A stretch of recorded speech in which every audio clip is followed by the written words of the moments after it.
touch a truck today? Oh, How are you? nice. Good, how are you? Okay, good. I'll see you guys. David Charney here.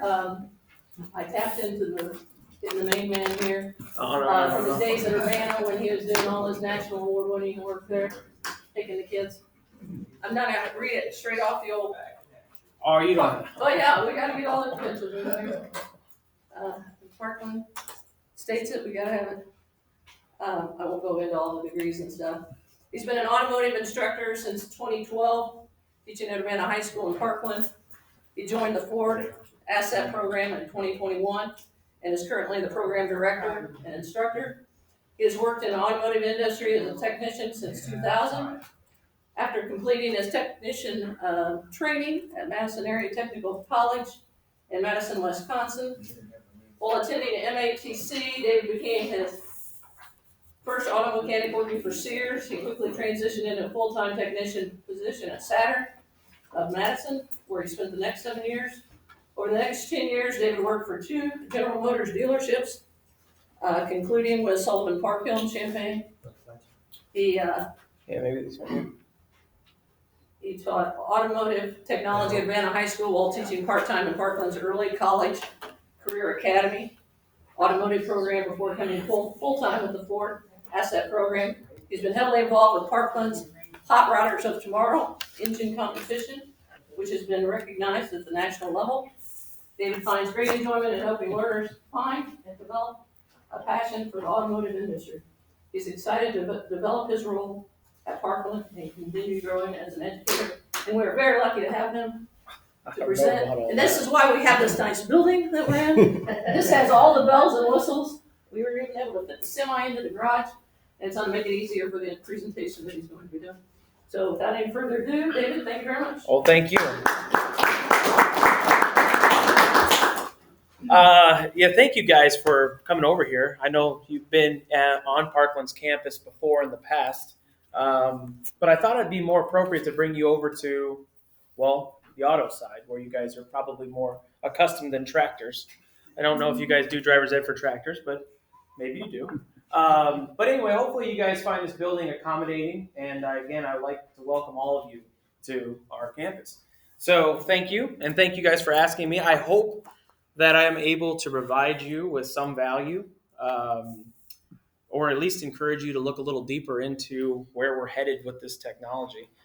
As Judy said, I am the program director of Ford Asset and an instructor here, and I've got some of these little pamphlets she's handing out in my card. Our program here is unique. We're a manufacturer-sponsored program.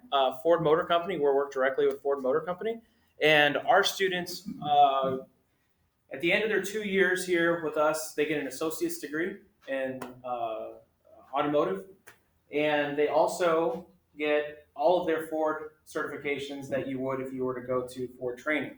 The benefit there is that our students come to us. They have an internship, paid internship, so they come to us for 8 weeks. They go back to their dealership.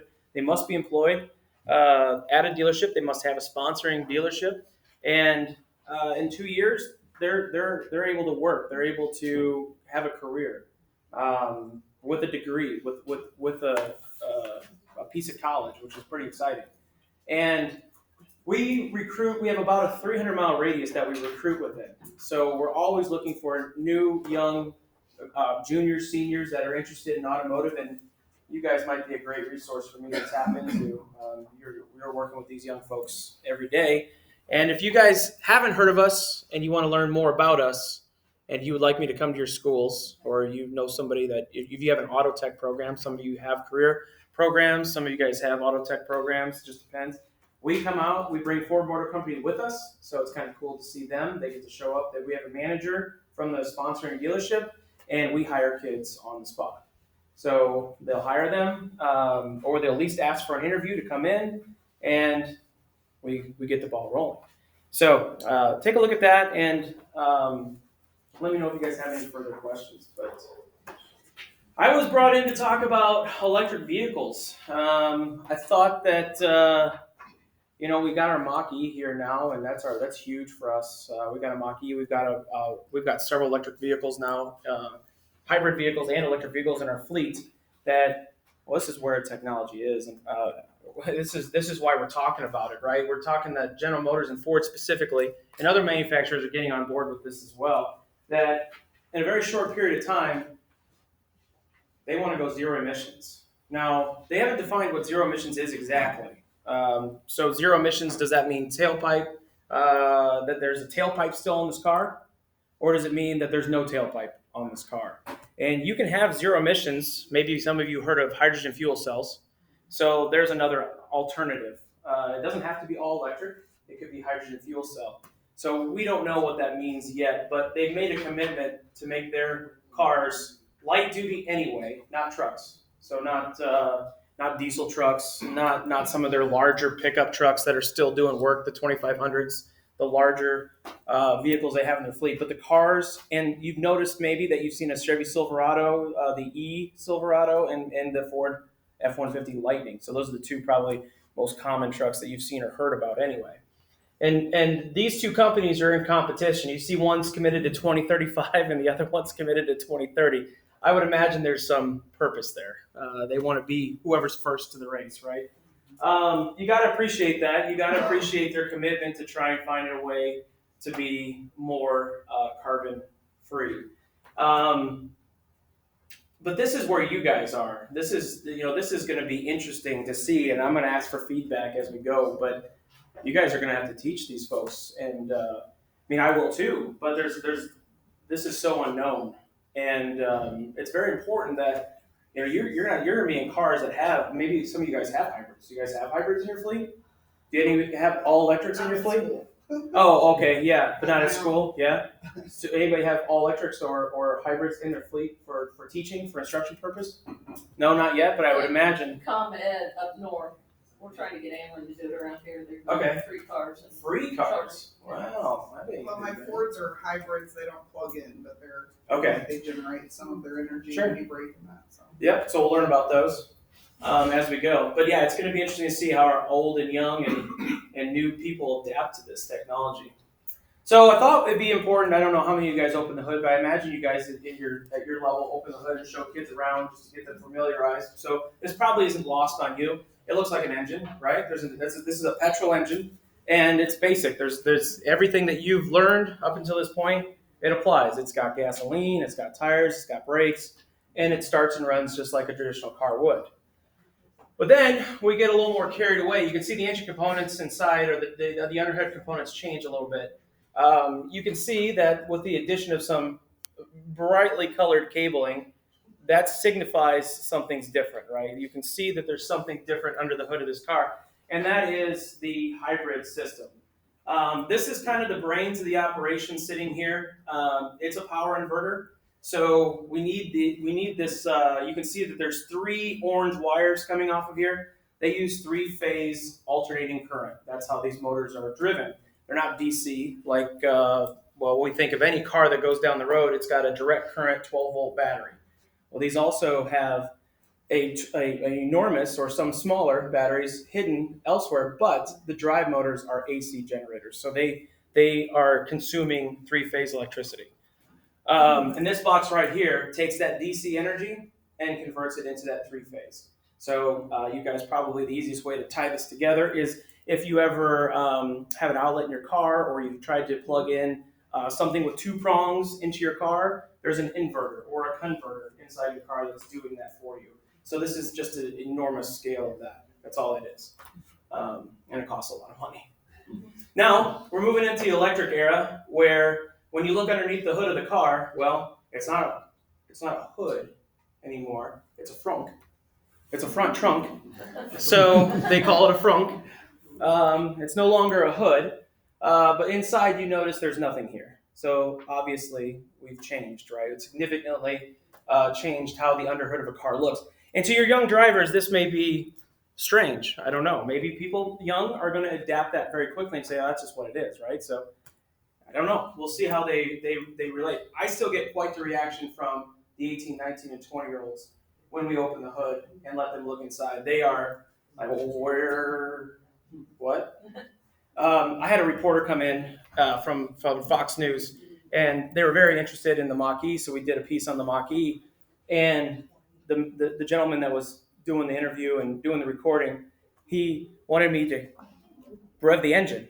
He kept asking me to rev the engine, make some noise. Like, this is it. There's nothing here for me to rev. I can honk the horn, but there's nothing here for me to show you or make you hear sound. I'm sorry.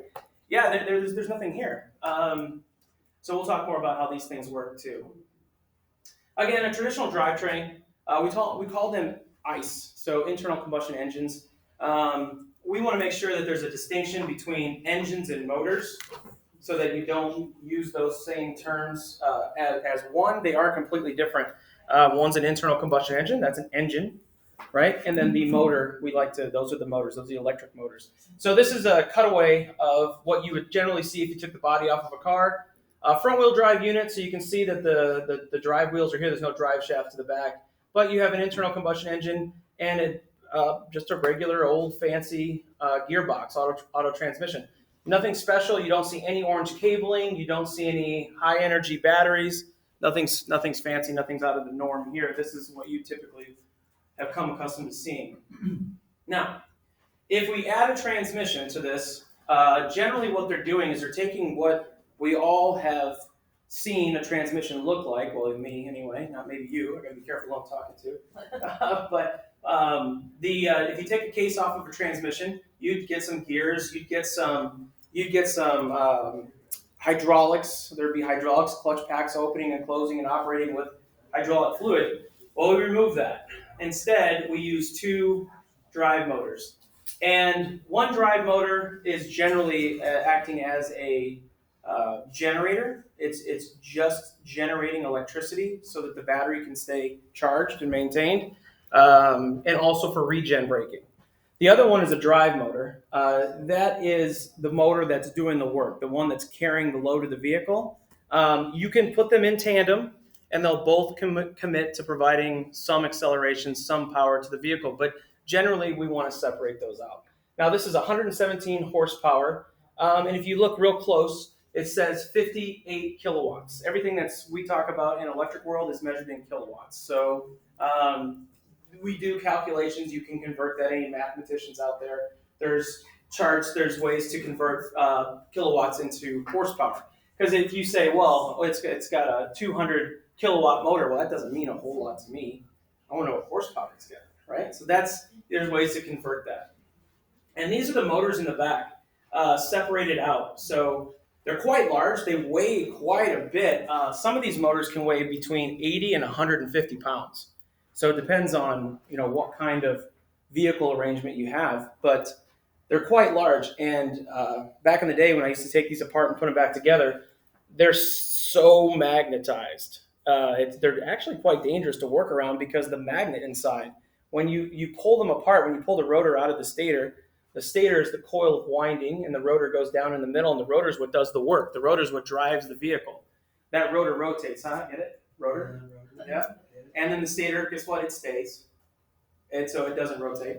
And the stator is where the magnetism comes from, or the induction comes from. And those things, when you pull them apart, you got to use tools. You use hydraulics to pull them apart. But if your finger gets in there and that thing goes back the other way, it's 150 pounds of shabam. Bad day. Yeah, not a good day. No. So you keep your hands clear if that thing goes back together quick. And then with the addition of one of these things, a massive battery pack.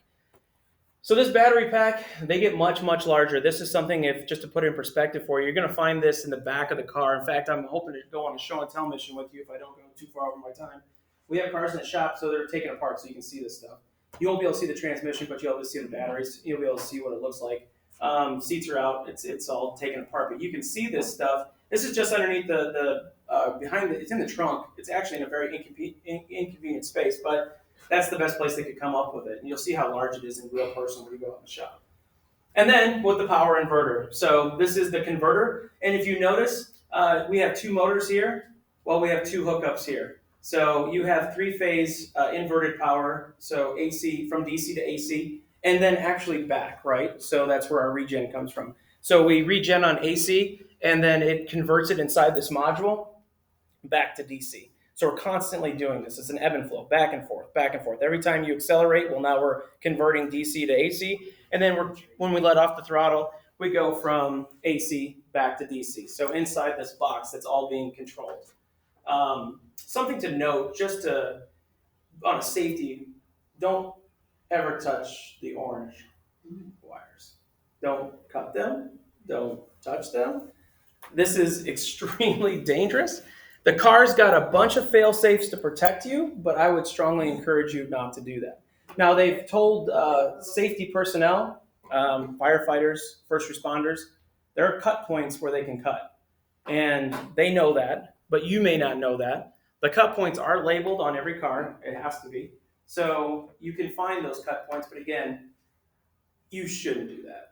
You should probably leave that to somebody else. And if you are going to disable this, there are very specific ways we have to go about disabling to keep us safe and keep everyone around you safe. Only one person's died so far that I know of. Yeah. David, why would you cut it? Well, you cut in an emergency. So just like at your house, you guys all have circuit breakers in your walls, right? So to protect your home from surge, draw. Well, these have circuit breakers as well. They're called contactors. So these contactors, if you're in an accident, the contactor can stay closed. If the contactor doesn't open, the vehicle's not safe. So on impact, the contactors are designed to open. But if they don't open, you don't know. That's the erect car is erect electric vehicle is the most dangerous car to be around. So if this car has been in an impact, and whatever that impact might be, those are the most dangerous because that contactor could stay closed. If you don't know that, which you can't see electricity, you can only feel it, right? So you don't know it's closed, and you start grabbing onto things that you're not supposed to grab onto. That's when you could get severely injured or die. And it doesn't take much to take your heart into arrhythmia, right? It's like it's a quarter of an amp. It's not much, milliamp, I'm sorry, not much. And these things are producing way more than that. We're in the hundreds, 200s, 300 amps. So it wouldn't take much to do some damage quickly. Good question. Thank you. Absolutely. So put it all together. Put it all together and you've got yourself a chassis, and it's a hybrid chassis. In the back of the vehicle, you've got the battery. In the front, you've got the transaxle with the drive motors inside. And you've got the internal combustion engine, the ICE. And together now you have a hybrid. All right, so there's that. Now we move into the all-electric Mach-E. And we've got lots of Mach-E electrics on the road now, and lots of hybrids on the road now. So these are very common, more and more common. But let's talk about what this chassis looks like. So this chassis is a little bit different. One, there's no ICE. The internal combustion engine is no longer.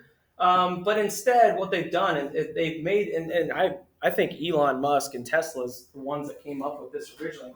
Where do you store? We talk about that battery. Where do you put this thing? Because it's enormous. It's got to have a lot of space for energy.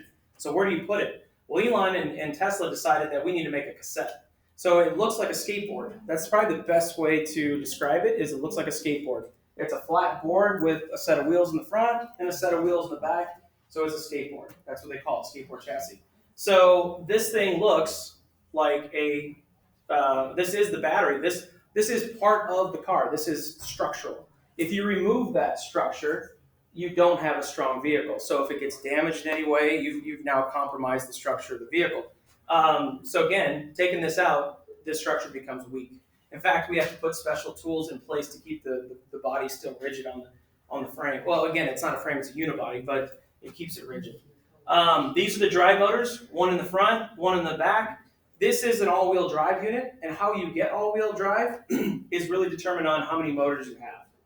So if you have one motor, well, you have probably front-wheel drive, or you may have rear-wheel drive, but you do not have all-wheel drive. So to get all-wheel drive, you have to have a combination of two motors. Some manufacturers, Rivian does 4. Some manufacturers do 3. Some manufacturers just do 1. So it's very dependent on the manufacturer and what they're trying to get. Obviously, once you start adding motors to the system, not only are you consuming more energy, but you're also getting a lot more in return, horsepower and torque. So this vehicle can be extremely fast. And they're fun to drive. If anybody's had the experience of driving an all-electric vehicle, it's instant torque, instant horsepower. So you just get this crazy roller coaster ride of sensation where it just throws you back in your seat. There's no shifting, there's no pause, so it's just like, oh, and it just keeps, on steroids, absolutely. And I you, have a question. Yeah, go for it, About yeah. the batteries, like what's the lifespan on like the hybrid compared to this Mach-E in terms of what the lifespan would be on a battery? Well, daily life? no one knows yet. The old Panasonics that were in the Tahoes and you'll learn about those in a second. The little smaller batteries, those had about 100,000 mile life cycle on them. And you know your phone, right? So everybody's got a lithium ion phone on their with them, right? So that phone's got a life cycle. Every time you plug it in and discharge, every time you plug, that's a cycle. And it doesn't have infinite cycles. So, but it does have a life, and that life expires. So how you take care of this battery is very important. And it's not so much that how you take care of it, but it's the technology that's inside of it and the battery management system that manages the battery. It's the company who designed it, and that's going to create the longevity of the battery. It's how they wrote the software to protect it. So the technology, the lithium ion, I mean, that's where we're at right now. We're starting to switch to PbO4. It's going to be a little bit different, a little bit more stable. Lithium is dangerous. Lithium causes fires. You guys know that, Samsung? This is truly the same thing. There's nothing different here. The technology is the same. Your phone, this is your phone. But again, you want to talk about steroids, this is it. It's really the same. It's 100% the same. You plug it in just like you plug your phone in. You plug the car in just like you plug your phone in. It's no different. The technology is identical. So the manufacturer comes up with that technology of how Yep. long they can keep them batteries. Yep. It's going to be the selling point for these vehicles down the line. Yeah, Elon uses the same technology as Ford. Yeah. There's no difference. But what's wrapped up inside of this thing is how the cells are configured and how the battery management system manages it. That's how that's why it's different. It's proprietary. Yeah. So, What's the cost of that? oh, this battery here is $45,000. That's what. Yeah. Yeah, so if you were to try to buy that, that's 45, 30, 35, it depends because depending on what kilowatt you get. So anywhere between $30,000 and $45,000 for the battery. Or to replace it. Yeah, but the good news is these batteries generally have a 150,000 mile warranty that comes with them. So the manufacturer provides that and gives you a little bit of breathing room so that when you're asking questions like that, you feel a little bit more like, okay, well, most people don't keep their car 100, 150,000. The general public generally gets rid of it, but yeah. How do you recycle that? It's a good question. So this goes back to Ford manufacturer, and they recondition the battery and send it back out. So in-house, they have a manufacturing plant that manages these batteries, reconditions the cells, and then sends them back out. So I as a consumer would buy a new battery and You as a consumer, if you got to the point in your lifespan of that vehicle and you needed a new battery, you'd go back to Ford. You'd say, okay, well, this is what's going to cost you. And they would take it out of your vehicle. They'd send it back for reconditioning, and then they would send it back reconditioned and back into your vehicle. So it obviously wouldn't be 45,000, but Right. 10, 15. You know what? I have no idea what they're. So Yeah. we would recondition Panasonic batteries. We would do it. We can buy the cells. We can pull the cells out and put new cells in. Mhm. So you can buy all those individual cell plates, pull them out, put them back in. And I think the cost was $1,500. Mm. And now that's a much smaller battery. So I have no idea. These are too new. I have no idea what the Yeah. reconditioning cost would be on something like this. But once you lift that lid right there, we have the technology. We have the tools here to pull those cells and put the cells back in. So what's the life of a reconditioned battery? So they say that it's new again. They say that when they send it back to you, it's 90%. So instead of being 100% battery, it's 90% battery. So you degrade it down to 10, 15%, and they can send it back to you and have 90% life back. I gotta believe it's pretty extensive. Oh yeah, Battery yep. out. You gotta take This- the car apart. Well, so because it's on the chassis, you can have this battery out in probably 5 hours. And then the battery comes down on a big table, and it's all one piece. And then this has just a cap. And then you unscrew the cap comes off, and all the cells are underneath. So we have the technology to diagnose individual cells. So we know what every cell is doing inside the battery. So if we say, okay, cell 47's got a problem, we pull out cell 47, we put new cell in, and then we cell balance. So we got the new cell in, now we have to balance it to the remaining cells, and then it's back online. How many cells are in this one? That's a good question. A lot. 600 cells? When the Priuses first came out, there was the concern about how long the batteries were going to last. Yeah. And talked about, well, you might have to refinance your batteries after 8 years or whatever. But with a group of kids that we typically deal with in Drive Red, a lot of them end up in older cars. Yeah. And realistically, some of the parents, some of the kids might be looking at refinancing their batteries Instead of the car. instead of the car. So it's something else that could be coming down the road. Those Toyota Priuses that you're talking about use that same Panasonic battery. They still use that same Panasonic battery, and I know that they're getting reconditioned right now for $1,500 to $2,000. That's not terrible. That's not terrible. So if I bought a used Prius, I know that I can put a battery, I can recondition that battery for $1,500 to $2,000. That's not terrible. It's not this cost. I mean, this is a whole other level. And that's a good point that I'm not sure what the reconditioning cost on something like this would be, but they'll have it because, again, we're starting to talk about resources, and we don't have a lot of resources left on our planet to keep making these batteries. So it'll be interesting to see how they manage that, because that's going to be a real problem. That's going to be a real problem. It's a problem now. It's going to be a problem in the future. Any other questions about this? Yeah. Not to get off on a tangent, but what does insurance cost for something like this? Oh, good question. Yeah. So I will tell you that I have a 2021 Tesla, and I had a Volkswagen Golf R. I don't know what it's a two-door sporty car, and insurance is based on what that car is and what kind of safety features does. How much does it cost to repair the car once it gets in an accident? If the parts are available, if they've got used parts available, they got to use new parts only. So there's a lot of variables that go into that. But my car actually the Tesla cost me about $200 less per year than my Volkswagen Golf R. So that's a cost savings to me. And one of the reasons I think, again, I'm not an insurance person, I just pay the bill. But the reason why I think that is because of the high safety factor that's wrapped around that car. I mean, it meets incredible high standards for safety. So there's probably value in that, right? To paying an insurance claim, right? There's got to be. I'm not an insurance guy, but I'm assuming that that's the case. But yeah, that's a good question. They cost less, I think. Yeah. You probably saw it in the news this week, but down in Florida, they've got a new issue: saltwater contamination of the batteries causing fires. Yeah. Saltwater is nasty, right? It can transfer electricity way easier than even just water can. So you put that on top of these cells inside there, and it gets in there. Now these are sealed to atmosphere, so technically no water should get in here. Technically, they're sealed to atmosphere. We're supposed to go through a process that leak checks these devices. So no air, nothing. They have to go through a vacuum check. So if they don't achieve a certain amount of vacuum, we have to smoke test them and figure out where the leak is and then reseal the leak. So technically, it's not supposed to happen. Technically. Yeah.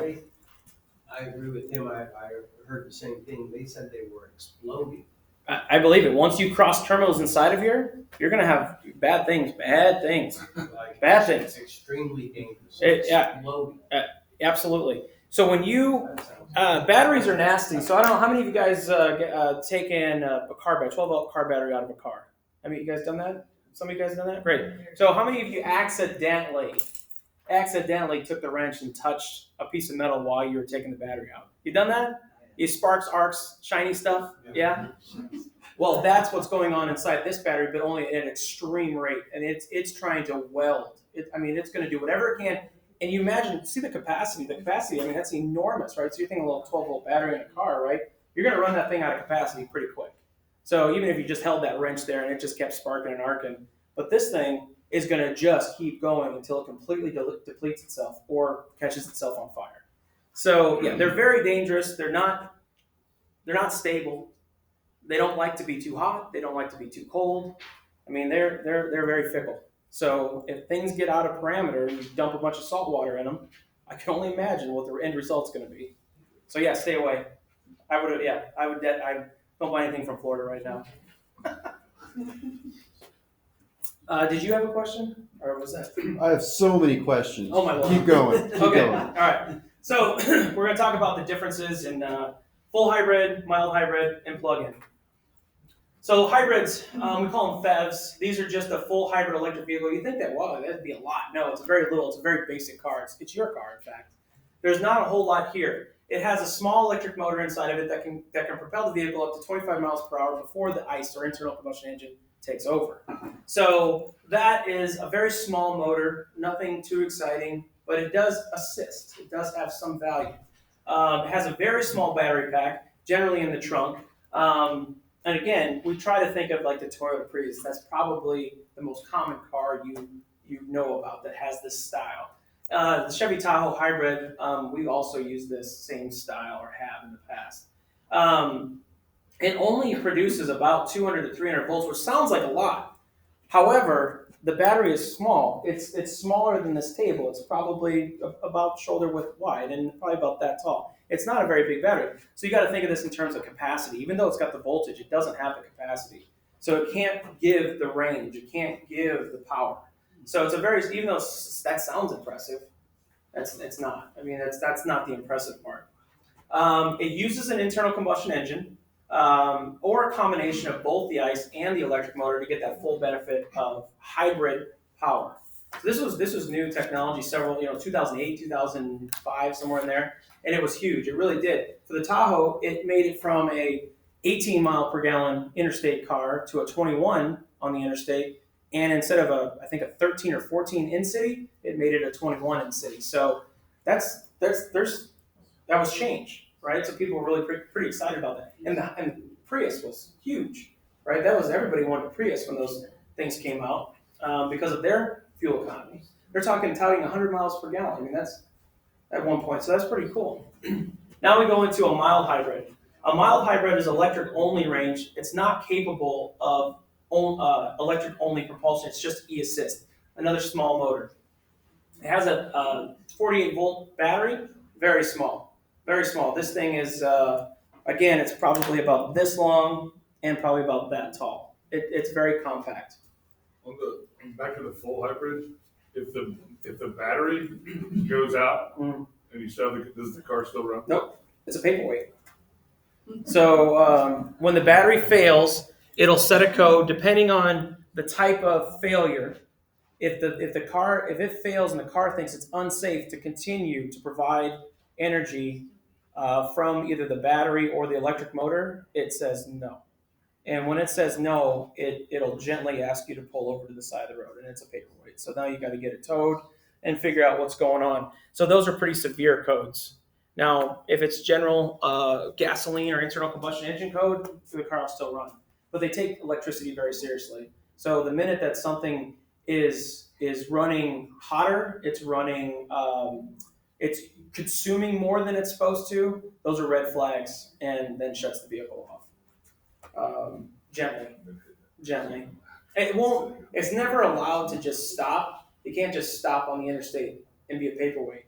It's going to derate the vehicle, and you're going to be forced to think, I need to pull over, and now you're going to get out of harm's way. But after you shut the car off, it's done. There's no restarting it. Are there any that can do that? To restart? No, I mean, it makes sense to me. You have two energy sources. Like, why do they have to? Why can't they work independently of each other? Seems like it would be shut that system down. Yeah, shut the electrical system down and just go off gas. It seems like it would. The issue is they're not, maybe they're smart enough, maybe they're not smart enough, but the issue is it doesn't know what's going on totally inside that battery. It's only as good as the sensors that are inside of it. So if the sensors start seeing things funky, but they're not quite sure, it's just a fail-safe. Get the person out of the car. Yeah, get the person out of the car, because we don't know. Could be a thermal event. Well, I don't know. So the computer's not smart enough yet. So, I mean, it is and it isn't. They're very smart. I shouldn't say that. They're very intelligent people. Shouldn't knock them. They're very smart. Smarter than me, I can guarantee you. But again, the mild hybrid. This is maybe you guys own one, maybe you don't, maybe you've seen it. But you come to the stop sign and shuts the car off. There's auto stop feature. So the auto stop feature is number one. Like, that's the most noticeable. And you still get to listen to your radio. You still get to have. You don't get to have your AC anymore, but the transmission is still engaged with the pump, and the electric system is still just providing some accessories to work, but you're saving fuel because the engine shut off. So that's that stop-start feature. The plug-in hybrid.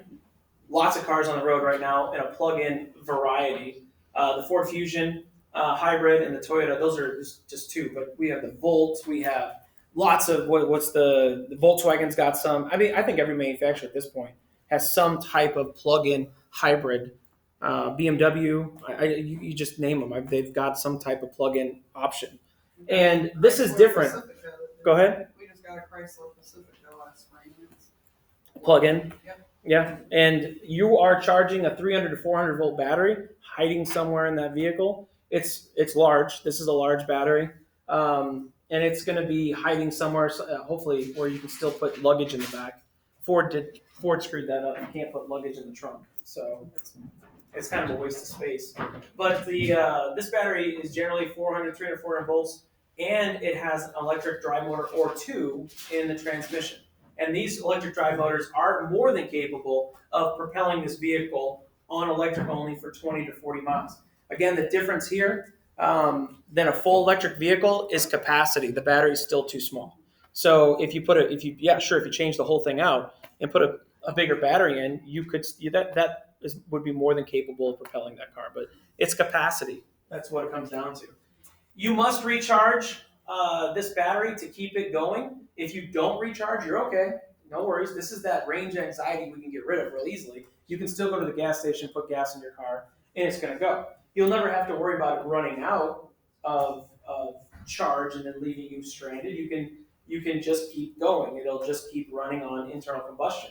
And at times, you see over here, so it's got this little battery that tells you how much charge you have left and combination of fuel that you have left. And we have a Fusion that we take on recruiting trips, and it gets 500 miles. So we don't have to worry about it. It's pretty nice on a full charge. And it'll even sort of recharge itself. It does an okay job of regen braking. I always challenge myself to see if I can get this thing as low as it'll go and try to charge it back up on the trip. It's fun. It gives you something to do when you're driving to Memphis, Tennessee to visit someone. So just play around with that. And there's a coach also that helps, are you accelerating too quickly? Are you decelerating? Decelerating is a big thing too. Just as much as you accelerate, you got to be careful how you decelerate because that's where you capture that energy back. So that's always a fun game. Now here we go. Lucid's a brand new company coming out, and they're excited about their vehicles. Rivian, and those are just to name a few. Again, there's a lot of players in this market, but they're not normal players. They're bigger. They're different. Rivian's not General Motors. Rivian's not Ford. They're new. So these are new players. Tesla, we've never heard of them, right? I mean, they're still. I don't know who else is coming out with electric cars. It'll be interesting to see. They're taking the market over, and that's why General Motors and Ford and those big three that you always hear about got to find a way to compete. The Mach-E, Chevy Bolt, Nissan Leaf, Tesla, Lucid, Rivian, and that's just to name a few. You get an electric range of anywhere between 150 and 500 miles. Again, this range is all dependent on the size of the battery. So the smaller kilowatt batteries, not as much range. The larger kilowatt batteries, more range. And generally, more range, you've got more power, you've got more fun. So if you're going to buy one, make sure you get the big battery and the big motors and have fun. I have a question. Yes. Batteries don't only last so long, right? They have a life. Yep. Well, I meant as far as travel wise. Oh yeah, no, you'll be out. Yep. So you got to be careful, right? This is where that range anxiety sets in.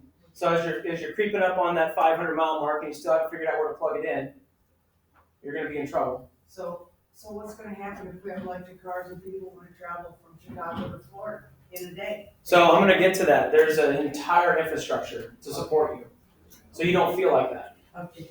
I promise. They're doing a good job. So 1 to 4 electric drive motors. We already kind of talked about that. We call them BEVs. We call them, so in our world, we call them battery electric vehicles. These have high voltage batteries, anywhere between 460, 600 volts or more. So again, this isn't what kills you. It's the amps that's inside of this thing that wipes you out.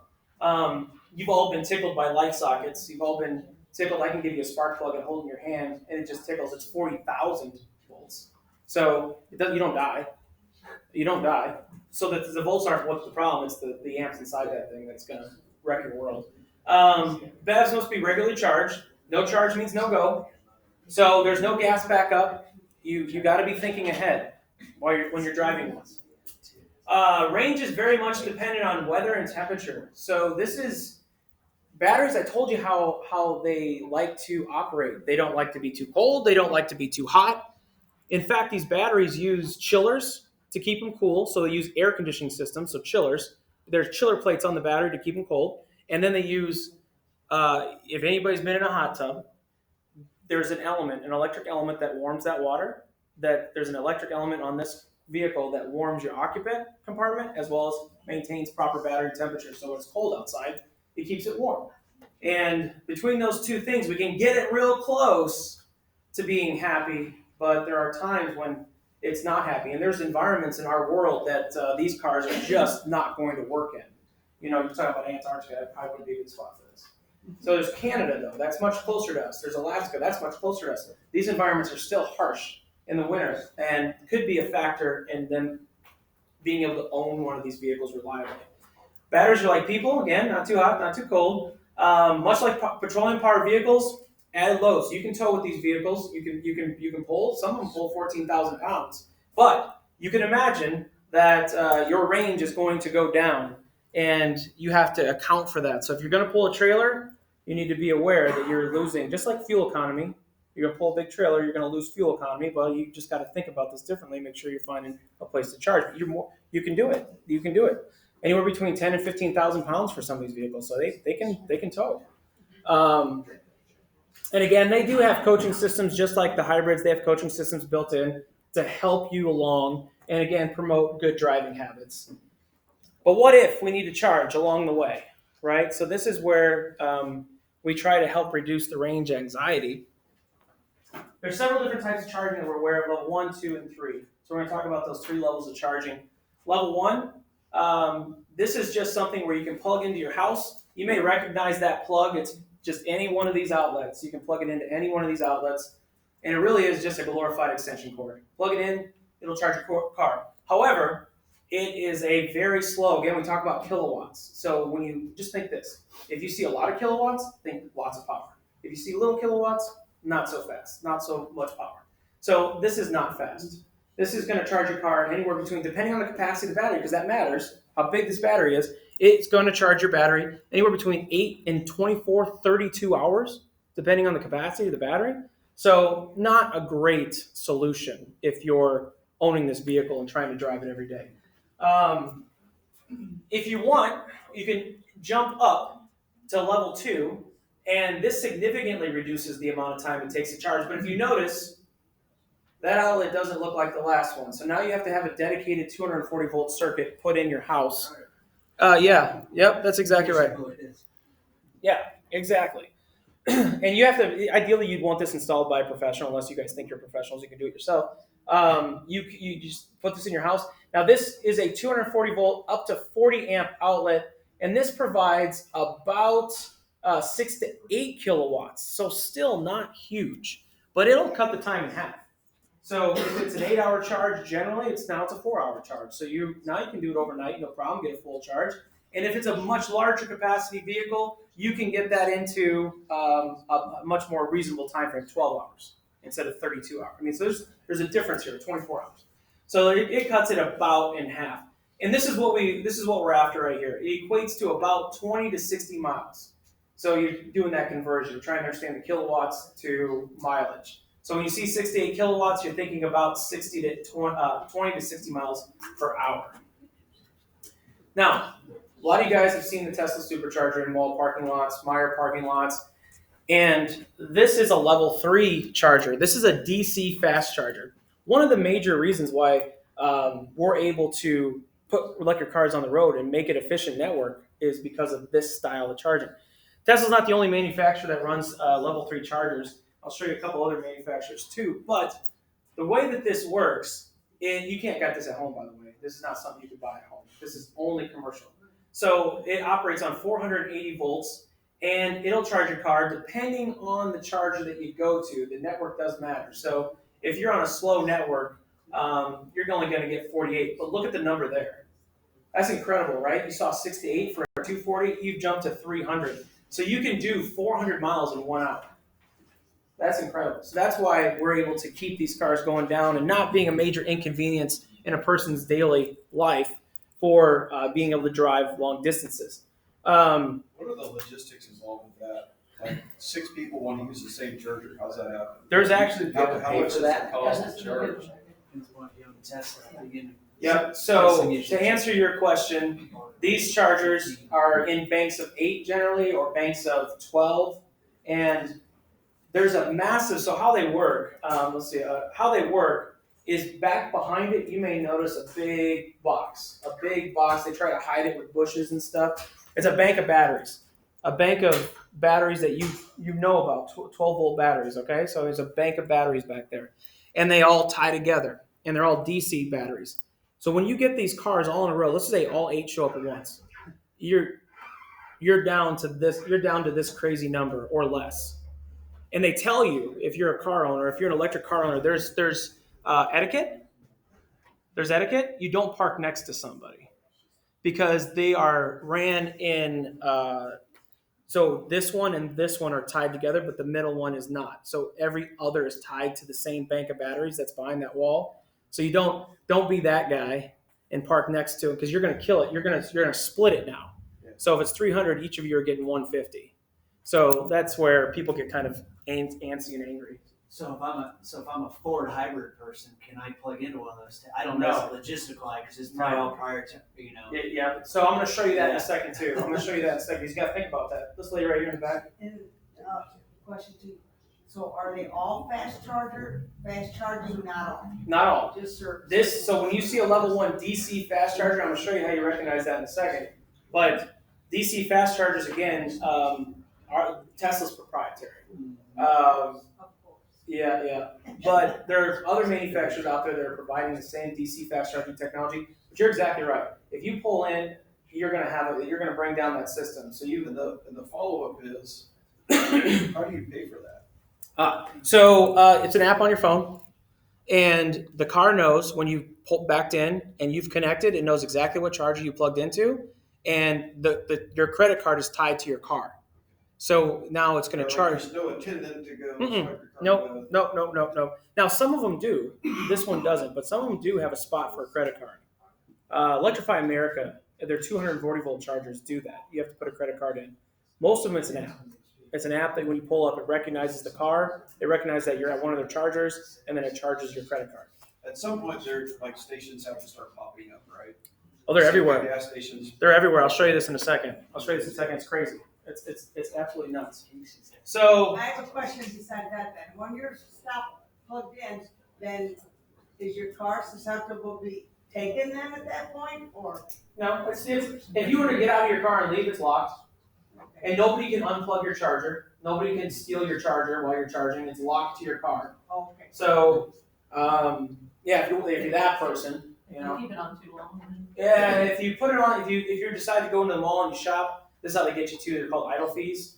They want that charger to be flipped. So if you plug your car in and then you go in the store, it'll actually tell your phone. It'll send you a message on your phone, alert, your car's done charging, or will be in 15 minutes. Yada yada yada. You need to go back, otherwise you're going to be charged 40 cents a minute for idle fees or some kind of charge. They're going to tie to that. Just real quickly, at a level 3 charger and you're down low, how long does it take to completely charge if you need to go another 400 miles? Well, so if you have a 400-mile car, let's say you got let's do this because I know this because I know this. This is good math. So to get my car from 20% to 100 so I can go again, probably 15 minutes.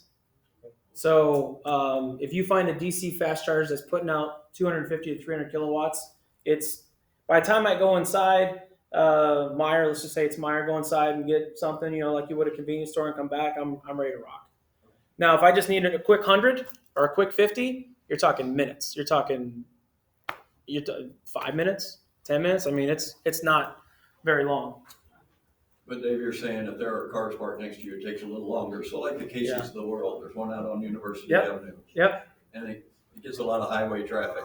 And I've gone in there many times and every slot's filled with a car. So that's going to bring down that charging bank. So that. And it could be, it depends on how the charging bank was built.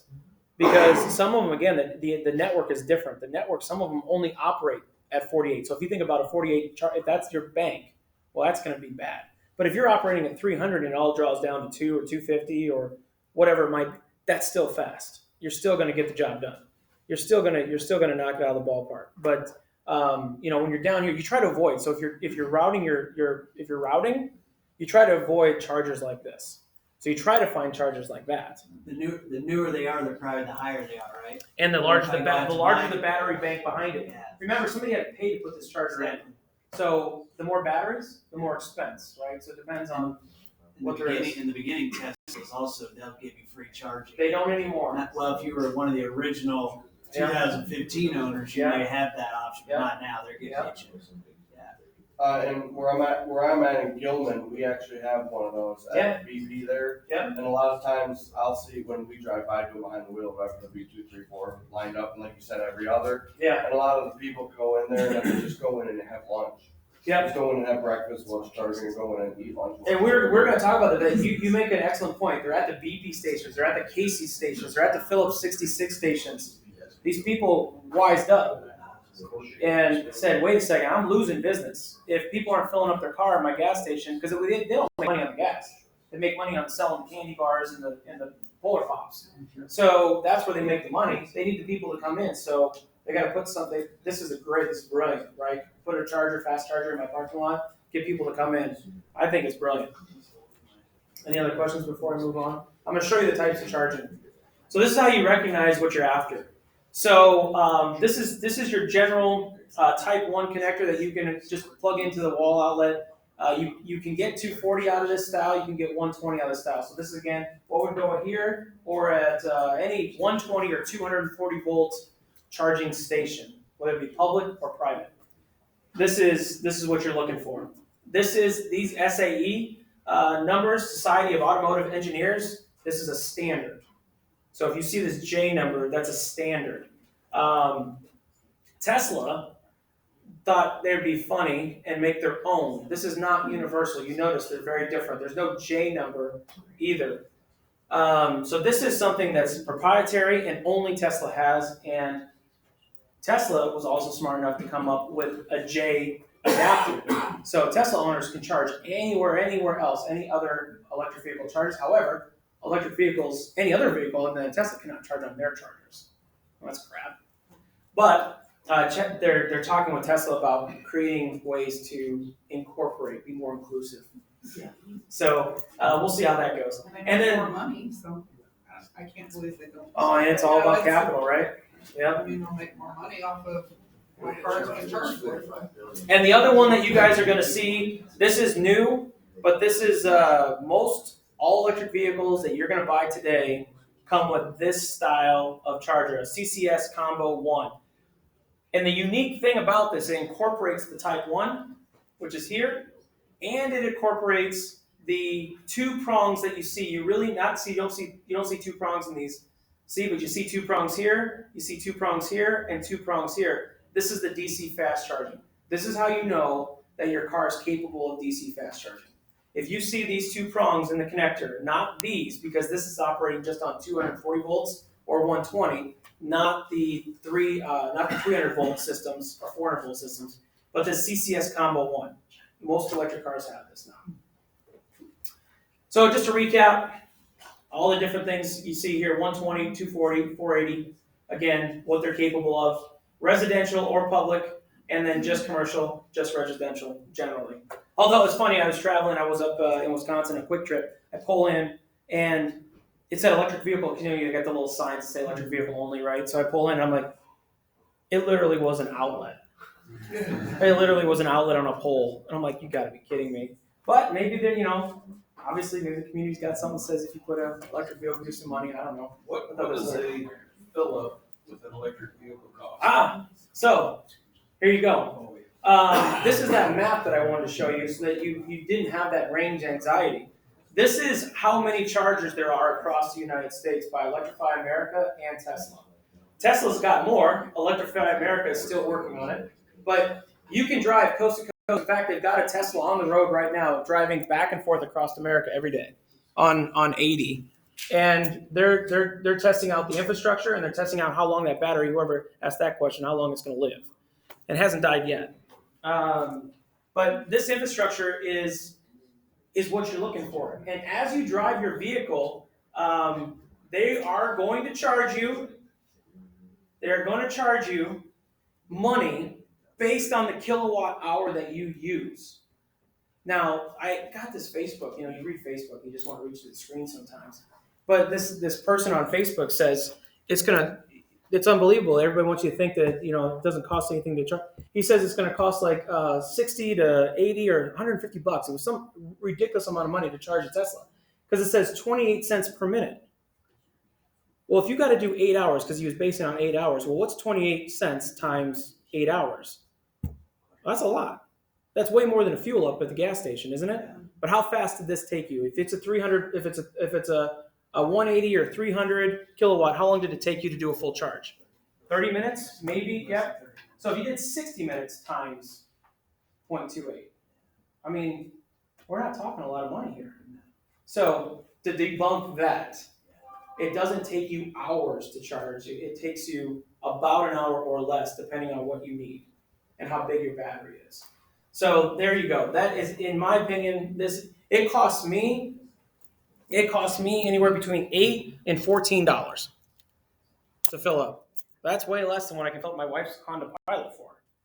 So that's to me, that's a win. Now, of course, I'm sure that's going to change as the world changes and we go all electric. They'll capitalize on that and it'll go up. But whatever. For now, it's very reasonably priced. What if you get an emergency? Well, you run out of charge, and people do this all the time. And you are a paperweight at this point. Again, you're going to be a lot of information given to you before this moment arises in the driving process. You might want to take all those cues. But some people fight through it. Some people fight through it and they keep going, and then they wind up on the side of the road. They have mobile electric vehicle charging. Tesla will come out, they'll charge your car. They carry a generator and a way to charge your vehicle, give you enough charge to get to an actual charging station. If you're in an rural community, it may be more difficult for you to get one of these vehicles to your location. And it's a flatbed tow. So whatever a flatbed tow truck costs you to get your car on the flatbed, you can't pull by the axles. So you got to find a flatbed to come get you. And get you to a charging station somewhere. So you think totally, or we're gonna be electric totally, or you think we'll be hybrid? Man, I don't know. That's a good question. I like electric. That's a good question. I don't know if that's the answer though. I mean, I think electric has an advantage, but for some of us that do a lot of traveling, I'm afraid that. I don't think that's not a fear for me. I think that's a fear. I think you could do it. You could do it, and you would feel comfortable doing it. I can say that with 100% confidence. I mean, every other weekend I'm driving one way 325 miles. It's okay. You can do that, and I can say that with confidence. Toyota just announced this week, though, that they're not going all electric. They're going to go combination of something. Hydrogen? Well, I would be willing to bet it's hydrogen. yeah, possibly. So when I talked about zero emissions, I said, is it going to be a tailpipe or is it going to be a battery or no tailpipe? Well, this is what I'm talking about. There's other ways to make that car go down the road other than electricity. It's just it's the hot topic right now. It's what we're talking about. It's what everybody's getting excited about. And there's smokestacks involved too. Well, there's lots of things. There's lots of controversy surrounding this, but I also don't think that petrol or petroleum-based is the answer anymore. I think we can get away from that. I think there's better fuels. But is it electric? I don't know. It is. I like it right now, but I don't know if that's a reality.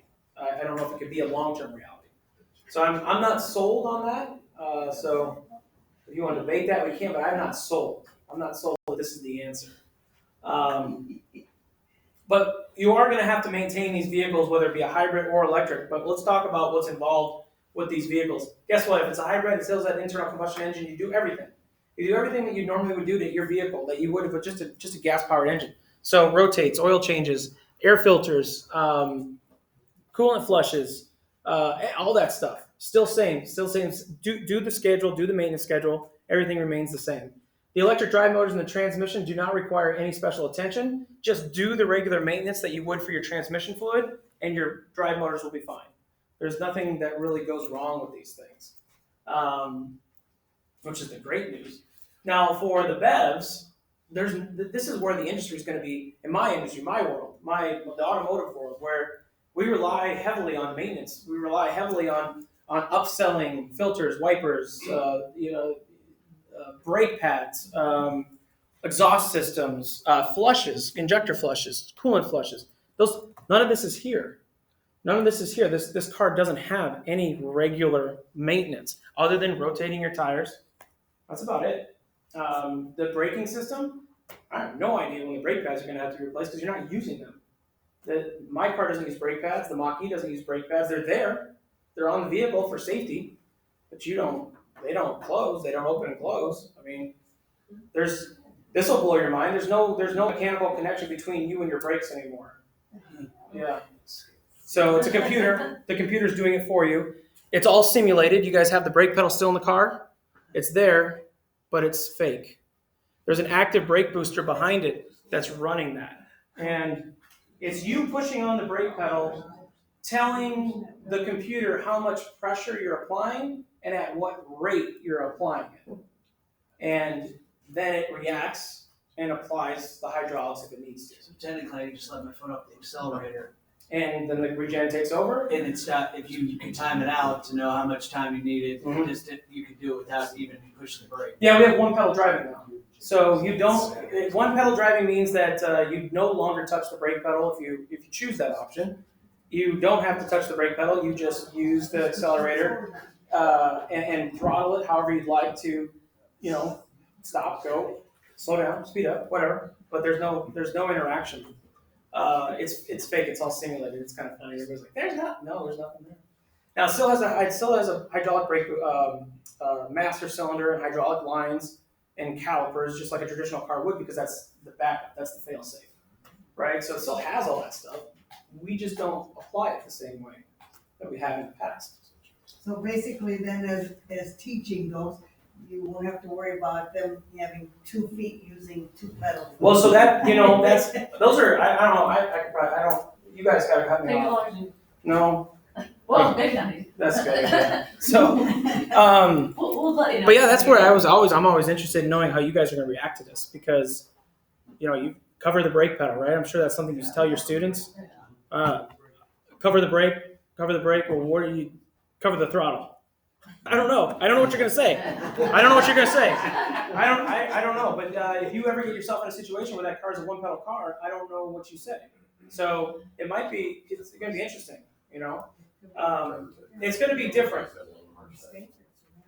This is where we're headed, though. And regardless of the fuel that's powering the vehicle, right now, whenever you guys think of electric vehicles, you think of autonomy. You think of it driving itself. You think of the technology that's in these cars. However, that technology doesn't just have to be associated with electric vehicles. It's going to be associated with any fuel, whatever that fuel might be, whether it's battery fuel, hydrogen fuel, or still petrol. I don't know. But this is where we're headed. And inside the cockpits of these cars is a massive video game. I mean, I don't know if anybody's been in a new cockpit of a car, but there's a lot of information coming at you. And what you can do while driving your car and what it's hitting you with while you're driving a car. I mean, they say don't be a distracted driver. Well, geez, I'm looking 100 different spots. And then Tesla did a good job. They put it right here off to the side. But on that one screen, it is loaded with data. And you're gonna have to, your kids, your young people you're training are gonna have to get used to that and to not distract it. Question, yesterday I was walking through a parking lot, about 8:30 at night. I did not hear the car start because it was electric. Thank goodness I was in the middle of the lane because this guy just started backing up. And I couldn't hear it, and his windows were really dark, and I'm like, couldn't he even see me? Was there anything in the car telling them there was a pedestrian behind him? Yeah, well, that's a law. There's 2 laws there. One law is that every electric vehicle must produce a noise. So there has to create a backup sound, so it has to make some noise backing up. Mine sounds like a spaceship's taking off. Or a beep beep. Some do beep beep. Some you can change it, but you can't turn it off. There's no way to turn that off. So that's legal. That's a DOT requirement. The other requirement is anymore you got to have a camera on the back of your car. So I don't know when this car was built, but it has to have a camera. It can either be a camera, it has to be some detection device that recognizes what's behind the vehicle, whether it be sonar or a camera.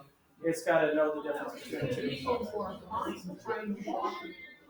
And there's absolutely no sound. Same thing when it's going forward, there's no sound. So somebody who is visually impaired is. No, something's not right with the vehicle you're talking about. There's a noise that's produced while moving forward, and there's a noise produced while it's moving backwards. It's there. I would argue that there's something wrong with the vehicle that you were around, and that's dangerous. It's a different noise, it's not much. It's not much of a noise. It's a hum. Maybe you have to listen for it. I don't know, but you can definitely hear it. And as you speed up, the noise increases or decreases. Fun fact: over 80 miles an hour, the noise goes away. I'm thinking, much over 80. What are we listening for anyway? What are we listening for? But over 80, the noise goes away. So once you hit 80, you don't have to have that noise goes away.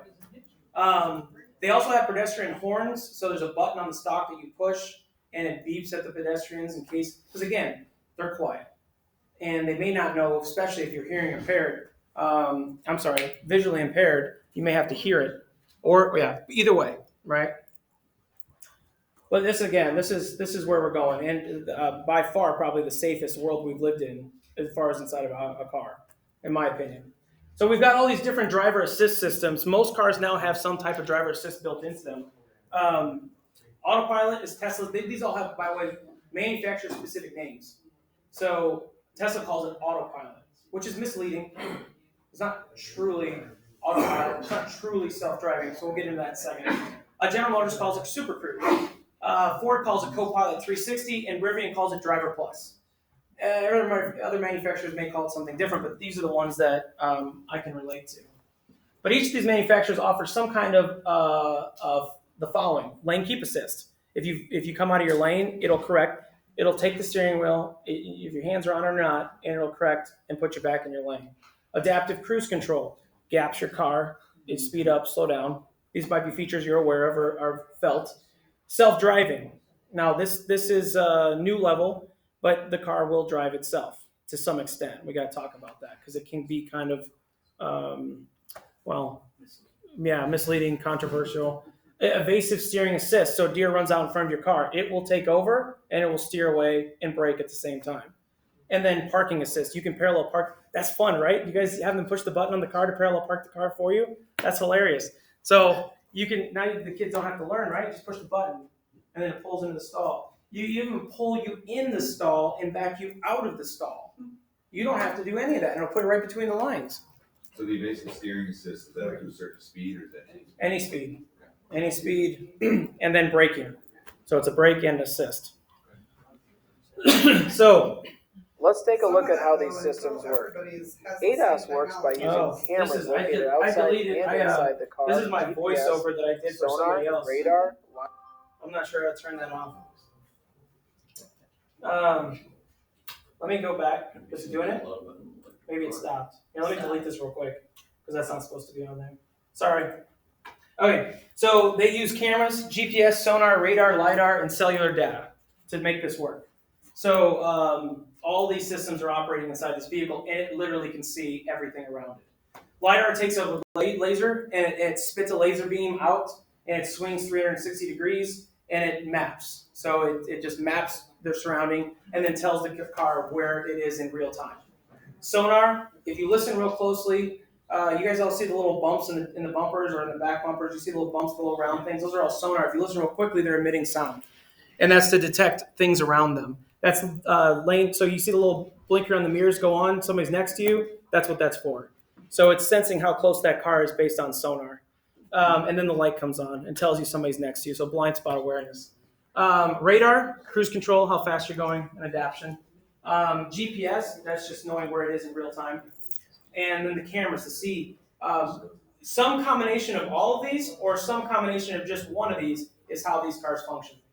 Tesla only does it by cameras. Tesla does not use it doesn't use LiDAR. It does sonar and radar, but it does not use LiDAR. LiDAR is clunky. Have any of you guys seen the Google car, the Google self-driving car? Google it. The self-driving car has got these stupid antennas on top, and they got these LiDAR antenna out of it. It just looks nuts. And that would have to be with your car. Does anybody want to drive that? Does anybody want to own that? But that's because it needs to see. Those cameras have to go around and spit that laser image out wherever it goes. These are the levels that the government has put into place to help you guys realize, to help us realize what type of car you're driving. So, and what kind of assist. This is specifically related to autonomy. So the levels of autonomy, no assist, no driver assist, means the features of no safety features. This is pretty basic, right? Level 1, single assist, basic adaptive cruise control. Level 2, advanced driver assist systems, so speed, steering, braking are all controlled. You got to remember, this is how we have to define it. Are you controlling it, or is the vehicle controlling it? So if there's no intervention by the human, it's autonomous. And this is what they're talking about. So the speed, steering, and braking, the vehicle is doing it. The vehicle is making decisions and doing it. Level 3, takes control of critical safety features, no input from the driver needed in an emergency. Jesus, take the wheel. Good luck. Yeah. Where are we at in the industry? Mostly like 1 and 2? Right here. Right there too. Yeah. Now, commercially, we're higher, but only in certain markets and commercially. So I'll talk to you about that in a second. Is it available? Oh yeah. We're literally 1 click away from just saying go. Oh geez. But there's so much in the way of that. Just wanted to say for planning purposes, we've got 10 o'clock Zoom with someone. And Yeah. if it's all right with you, I can be done. No, No. we want to keep this We're going. gonna do but the car 10, and the semi going to see them at the same time. Okay. So, You tell me what you want. So no, you got to 10. you're I got good. till 10. And then if it's You all got right with 6 you, after Ray talks about semis, we'll all go out there. I think I'm almost done anyway. Let's see here. Yep, I'm almost done. I can buzz through this. If you guys got questions, just find me. I'm You got sorry. 6 I can talk forever. Yeah, we got to break it. Okay, this is so interesting. We let you I'm talk. sorry. We'd I'm like to talk sorry. forever. Excellent. But anyway, this is much. This is the fun stuff right here. High automation and full automation. No driver necessary. Las Vegas does this. Seattle does this. California, some of their cities do it. The car comes to you. Lyft. Lyft is a major investor in this software. Nobody's in the car. Shows up. The law right now states that you got to have a driver in the seat when there's a passenger in the vehicle. So, but it drives. It does. You don't drive. It drives you. So they're doing that on a commercial level right now. So government regulations are what are at play. Ethics at play. Infrastructure development. All of this is at play. Did the car kill you, or did the driver kill you? We don't know. And does the car kill the cat, or does the car kill the driver? That's what we're trying to show you here. That, well, wait a second. If my car has to make a decision, because the car has to make the decision now. Does it kill the pedestrian, or does it swerve and kill you? Who does it kill? So are we leaving that in the hands of the car, right? And this is all AI. This is going to be software that's developed to make those decisions, but we're talking about ethics, right? We're talking about, am I drunk? Is that legal? Can I be drunk now and be in my car? Can I do that? Well, the car's driving for me. I should be able to be drunk. I don't know, right? That seems asinine to me, but I don't know where this is headed. So there's a lot of obviously debate and conversation about this. This, y'all have seen them, these cell phone towers. Very important that you guys wrap your head around this. Most of our young people run about 4 gigabytes a day on their phone. These cars are going to operate on 4,000 gigabytes a day. These cars require 5G network infrastructure. That's why you see it a lot alongside roads. They're building that up. They're putting it in the roadways. They're putting it all around so that these cars can communicate. So these cars need this data upload and download for real-time information to know exactly where they are in time and space. So all these functions require upload and download as it's going down the road. And it's communicating with other cars. It's communicating with itself, road conditions. So does that make this definitely more practical in some of your regions of the United States versus others? Oh, I would Because imagine. I saw your map, your YouTube maps earlier. It looked like basically Montana, North Dakota, almost all of South Dakota didn't hardly have anything in it. Yeah. And a lot of, northern Idaho basically, when you get north of what looked like I-90, there wasn't a whole lot going on there. So I think they're obviously developing this infrastructure where it's going to be most utilized at this time, but as they expand, it might become more. I think there's a lot of political at play too. Some folks don't want this in their state. Some folks don't want, and that's okay, whatever, I'm not here to debate that. That's their state, not mine. Yeah. But I think there's a lot of politics. I think that says we don't want these charges, we don't want to change, whatever. But it's unbelievable. At 4,000 gigabytes, so 4 terabyte. I can't even wrap my head around that. So, and it's doing it like that. I mean, it's processing. So here we go. This is it. I'm gonna be able to read a book, and I'm gonna be able to let the car go, and it's gonna be giving me. This is already here, ladies and gentlemen. This is all here. All of this is here, and I literally get distracted and can play on my phone, in my car. So I shouldn't admit that to a bunch of driver's ed teachers or a State Farm person, but that's where I can be. I can be on my phone. I can in a car that I feel that secure that it's taking, and that's just level 2. So where we get to level 5, it's unbelievable. I couldn't imagine. So that's me. Sorry, I took too long, but it's 10 o'clock. No.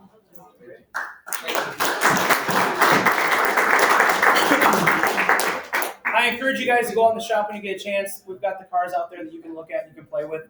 And if you want to play with the technology, the keys are in it. So the Mach-E, if you want to touch stuff, you want to sit in it, you want to play with it, go ahead. It's fair game. We're very blessed to have had David here. We're missing him dearly at Urbana for our oil changes and rotating our tires. I'm missing my donuts. That is it. Yeah. And he's missing the donuts that I gave him for doing all that. She would always bring me donuts. Yeah. Taking care. So it was a I didn't mind that trade off. So it's gonna upload it. But anyway, when Jan and I met with David at the beginning in the summer to get him set up here, it was an hour and a half that I'm thinking like, holy cow, I can't believe all the stuff that's going on. So I knew we needed to have him here, and I thought he did an excellent job. So thanks again, David. When Ray Sanderson talks about the semis, and when you go out, we'll talk in here first, but when we go out there, that's when you'll be able to either check out the semi and the Mach 1 at the same time, so it'll be a dual situation there, just so you know. The next presenter, we got a couple. I want to give the honors to Brian Tamblin. I nominated him for the Hall of Fame for the IHS-CDA, and he got it in May, so thank you. Thank you, Brian, for all that you do for us. Okay. And I'm going to introduce you more because at the national conference this year, they invited the representatives from SOS, and everybody in the United States goes, what is Illinois doing? They were asking him every question on their book. They go, can you come to our state? Can you come to our state? So Illinois is way ahead of everybody else. 4 job offers. Our Secretary of State, with the help of Brian and Jesse White, is ahead of all the other states. Who are you voting for? In the state of Illinois. Get out. So we're gonna also have Jennifer Jonas from, thanks again, dude. Absolutely. I'll be out there. And also, just to let you know, Jennifer Jonas is gonna be here from Illinois State Board of Ed on Zoom. At the same time, Brian is talking from the Secretary. And just to let you know as well, right now, Illinois is the leading state in the United States for driver education. Yay. Thanks to all of you, and thank you for coming. Can we do a sound check with Jennifer? Jennifer, can you say something? Yeah. Good morning. Can you hear me? We can hear you. Yeah. How's that? Check, we're good. Is that good? Yep. All right. Brian's going right now. No, Thanks for joining let her us. go since she's on. Okay. Let her go. Jennifer, Right, you're up. Brian. I did her job for her yesterday. I'm just. Can you see me? I appreciate that. Thank you. Thank you very much. I appreciate that. Okay. I have some new updates. There are just a few that I'm going to go over with everyone. I don't know. Do they have the handout?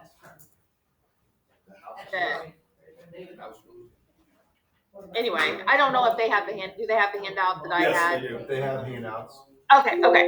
So that way they can, anyway, some of this stuff, again, is going to kind of be repetitive of what you've seen at the state conference, but there are a few new things in here. So I'm just going to go over those the new things that some of you may need to know. First of all, I don't know, since I've been moved to a new department, my phone number has changed, but it also changed after I'd already moved again. So my new number is up there at the top. So that's the number that will take you directly to the standards and instruction department. So if you have an old number saved, you may want to go ahead and save this number so that way you don't get it transferred around. Okay, so then some of the new stuff here. House Bill 4716 that was recently passed by both houses has been signed by the governor. This bill is going to put state standards for driver's education in place. There are the national standards, but now we are going to have state standards as well.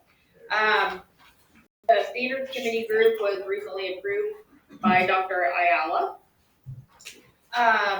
The email notification went out last week with the members who were selected to be a part of that group. And our virtual meetings will start here actually next week, getting started on that. The next thing is the driver education student record cards. ISB will no longer be providing those. So there is a link here on this sheet that will take you actually to a new fillable PDF version. So if you'd rather keep electronic copies, that's an option now, or you can print out the form and just make Xerox copies there at the school. I provided a link as well as giving you directions because our website has changed. They did do some changes to it and updated it, so I put the new directions to find the card if the link shouldn't work. The FY2 or sorry, oh my God, sorry about I'm sorry. We want to see him. Well, he's a monster. His mic is on here. I'm so sorry. This is why I should probably go into the office for maybe these.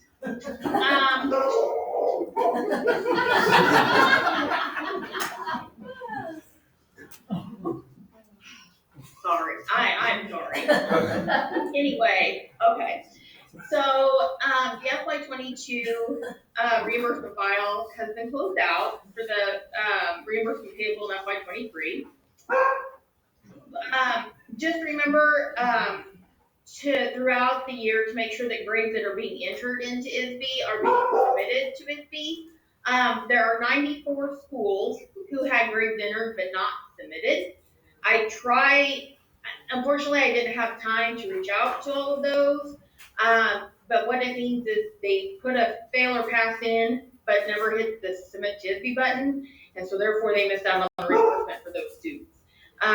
So be sure that if you're entering a grade that not only are you saving it, but you're hitting the submit to ISB button as well. Also, there were over 150 students that were submitted for reimbursement in FY22 that were between the ages of 25 and 30 years old. Now, as you know, according to section 27-24.6 under the Illinois School Code, it states whoever submits a false claim under the Driver Education Act or makes a false record upon which a claim is based shall be fined in the amount equal to the sum falsely claimed. I'm sure it was just a case of there were old students left on the list. They were selected to be put in a class. A grade was submitted for them, and they were submitted erroneously. Now, I do understand that, but you just have to be careful to make sure. I did go in and I removed all of those manually, so that way it didn't screw up reimbursement for other schools as well. And my programmer is actually going to archive all students over the age of 21 that still remain on student lists to prevent this from happening again. She's also going to remove them from the transfer list, so that way when you go to the transfer list, you don't see thousands of kids on there anymore. However, when she got to looking at this list, there's over 80,000 students that remain on student lists that are over the age of 21. So it's taking her a little bit to get those removed, but she's going to go ahead and try to do it in a mass removal. But But just in the future, be sure to try to clean up your student list for students who are over the age of 21 or for students who are no longer at your school. For the ones over 21, I suggest going ahead and just archiving them. If you have students that are under 21, you can go ahead and either place them on the transfer list, or if you know that they are done and won't be taking drugs ed anywhere else, you can archive them as well. The next thing is the classroom and lab combo class. I have please don't do it. That's just my personal opinion. I'm just seeing a lot of schools that are missing out on reimbursement due to enrolling students in a classroom lab combo class and students not being able to complete both the classroom and the lab in the same fiscal year. As of right now, it's still allowable, and if you choose to do it, that is fine. I just don't want someone to, like I said, miss out on the reimbursement because they weren't able to complete it or complete both parts in the same fiscal year. That option will be removed next fiscal year, so you will have to put them in a classroom only and a lab only. And I know I apologize if you're used to putting them in a combo class, but sometimes it just makes it easier to put them in a classroom only and a lab only to keep issues from happening. This, I don't know if it'll affect many of you. This is probably more for like a guidance counselor or whoever enters your SIS information. But ISB has updated the driver education course catalog numbers. So now there's only going to be 2 options moving forward. There's going to be a classroom only and a lab only. And then all the other driver education codes will be removed. And the new codes are listed there. I think right now, prior to this, there was not a lab only option. And so we've made a lab only option now, and then just gonna do away with the other. So there'll be a classroom only and lab only. And there will be, when those take place, I'm gonna send out a message to the schools for those who have like the SIS access and stuff like that. So that way those people know that as well. Like I said, I don't know how many of you actually deal with entering that information into SIS. The next thing is just the driver instructor eligibility. Again, just kind of making sure that all Pels are valid, that your driver's license is active, so that way it doesn't affect your access to CyberDrive. Deactivating instructors who are no longer there, and then just making sure if you have a new instructor that they are entered into that system. The private facilities and alternative schools, I've been getting a lot of calls about this. It seems like there's a lot of them wanting to provide the classroom instruction. So I have put the instructions on there for that. Student errors, again, if you get a not on SOS file error, the permit number that was submitted by the school district doesn't match the permit number that the Secretary of State office has in their system. So just be sure that you you get a copy of the student's permit, so that way you can double check that permit number. I get a list daily of those errors, and I try to go in or I'll call the Secretary of State to try to get the correct permit number and correct it. However, if the name is misspelled in IWAS, or it's a very common name, unfortunately they can't help me with that. So that's why, just to be sure to double check to make sure that you are able to verify their permit number on their record. And then the DuPont SOS file, I take care of those. So there's nothing you have to do with those. I call the Secretary of State and have them manually load those records. The driver ed student license inquiry, that's just giving you the new way to find that because of our website update. I know some schools give the link out on a piece of paper or the instructions on how to find that before students go and get their license. This is just updating how they find that link and then the link itself. That's the new ones. The driver education student coursework, the transfer of students, that's just, I've had several calls with new instructors just needing to know how to place a student on the transfer list or how to pick one up. So I left that there, included that. so that way they know, how to find those. And lastly is the driver ed, the reimbursement amount. The approach this year was still 13.75 million. The classroom and lab numbers did go up, I'm sure due to COVID restrictions being, eased, or lifted. Therefore, the class and lab amounts were a little bit less than they were last year, just because of those numbers going up. So the reimbursement amount per student per classroom was $27.01, and then the lab amount was $124.44. So, if anybody has any questions on anything, you can either feel free to ask now, or again, my phone number, my email address is on there, so feel free to call me or shoot me an email and I can get back with you. As of right now, that's all the new information that I have. I will keep everyone updated here. With the state conference, we should have gotten quite a ways on the standards, and so I will give you an update at that time on how things are going. I don't believe they'll be put in place until FY 24 or FY 25. They won't be for the upcoming year. I don't believe so. So anyway, are there any questions for me? Yeah, Jennifer, I have a student that I'm driving with, and she, evidently in the classroom, put her first name twice, so that messes up her number. So when she goes, since she doesn't have a birth certificate, when she goes with her passport or school transcript to go down and get that changed, it'll be messing up her permit/driver's license number. So is it best when that happens, and it gets changed, for me to call you? Yeah, or you can, so just be sure that if she goes and gets it changed, before she goes to get her driver's license, that she gives you the new number, and then you can submit it in IWAS. Just correct it in IWAS and resubmit it, or you can call me and I can correct it for her. If that happens, and I've talked to Brian on this, so they've kind of got the two options, which, if they've got identification in their birth certificate, they can go in and they can actually, you can either leave it in IWAS, exactly how it appears on their permit, even though it's not correct, and then they can correct the name, or whatever they need to correct, name, date of birth, whatever it may be, when they go in to get their driver's license.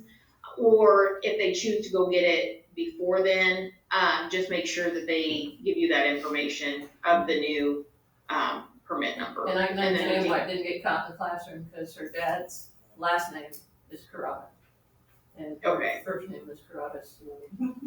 Right. Yeah, no, so yeah, so she should just, whenever, if she goes ahead and goes and corrects that, just make sure that she gives you the new permit number, and then we can get it changed in IWAS. Like I said, I think the system will allow you to change it, but if not, just give me a call, and we can get it changed.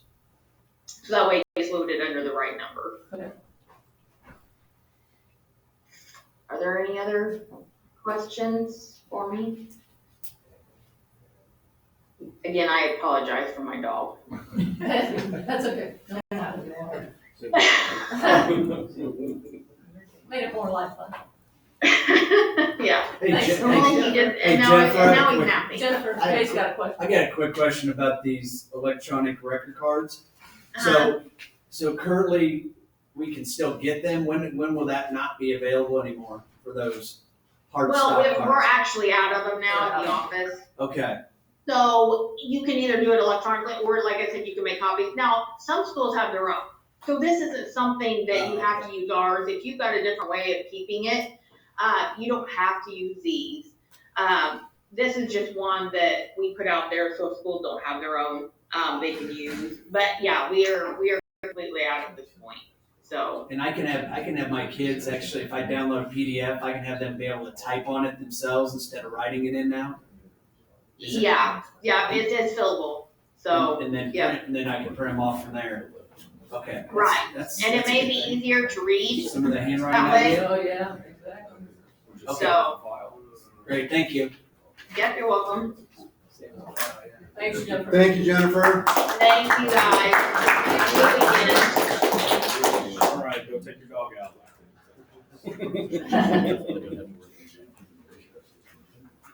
Can I plug this into that? Right there.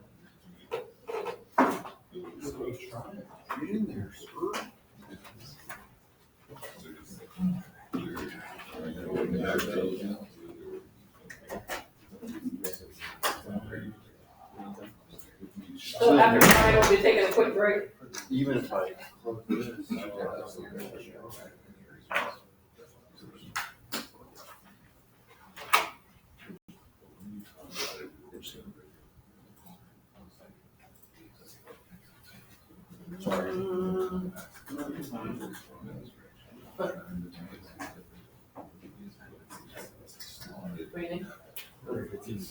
Brian wants to use his. Oh, geez. That's a David question. That's his computer.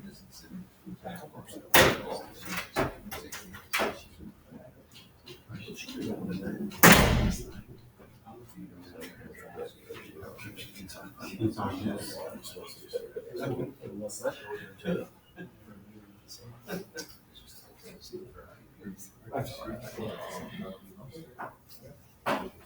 Nothing you can access internet wise. No, I just kind of, it's just been easier to keep it on that. All right, so we'll just leave this up. The handout I gave out was all the legislation referring to anything driver's ed or schools or anything like that in the last general sessions.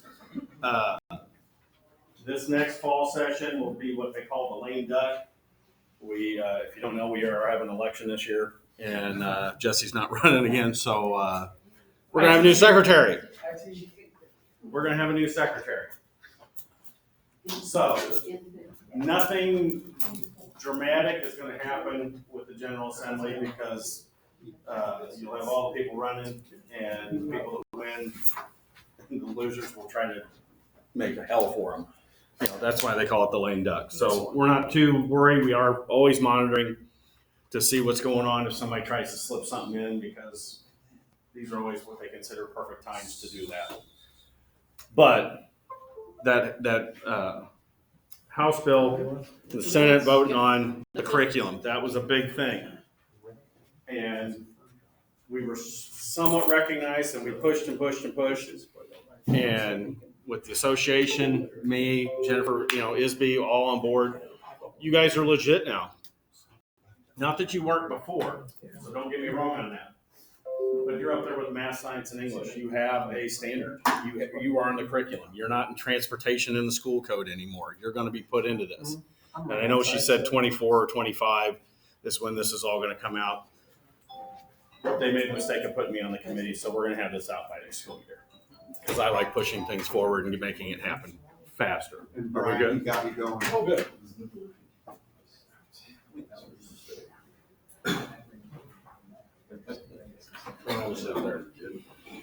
So basically what I have for the fall workshops is just the basic information, links. I will say this, both candidates that are running for Secretary of State, they're running on the fact of improving. It's a politician. They want to improve everything. They want to make it their own. So how do they do that? They make the facilities more efficient. They're going to put more things online. So one thing that's been recognized, and I've been preaching this all fall, is for 5 years now, I've been sitting on a 55-page PowerPoint of how to make permitting electronic. And some people listen, some don't. The next guys are going to listen.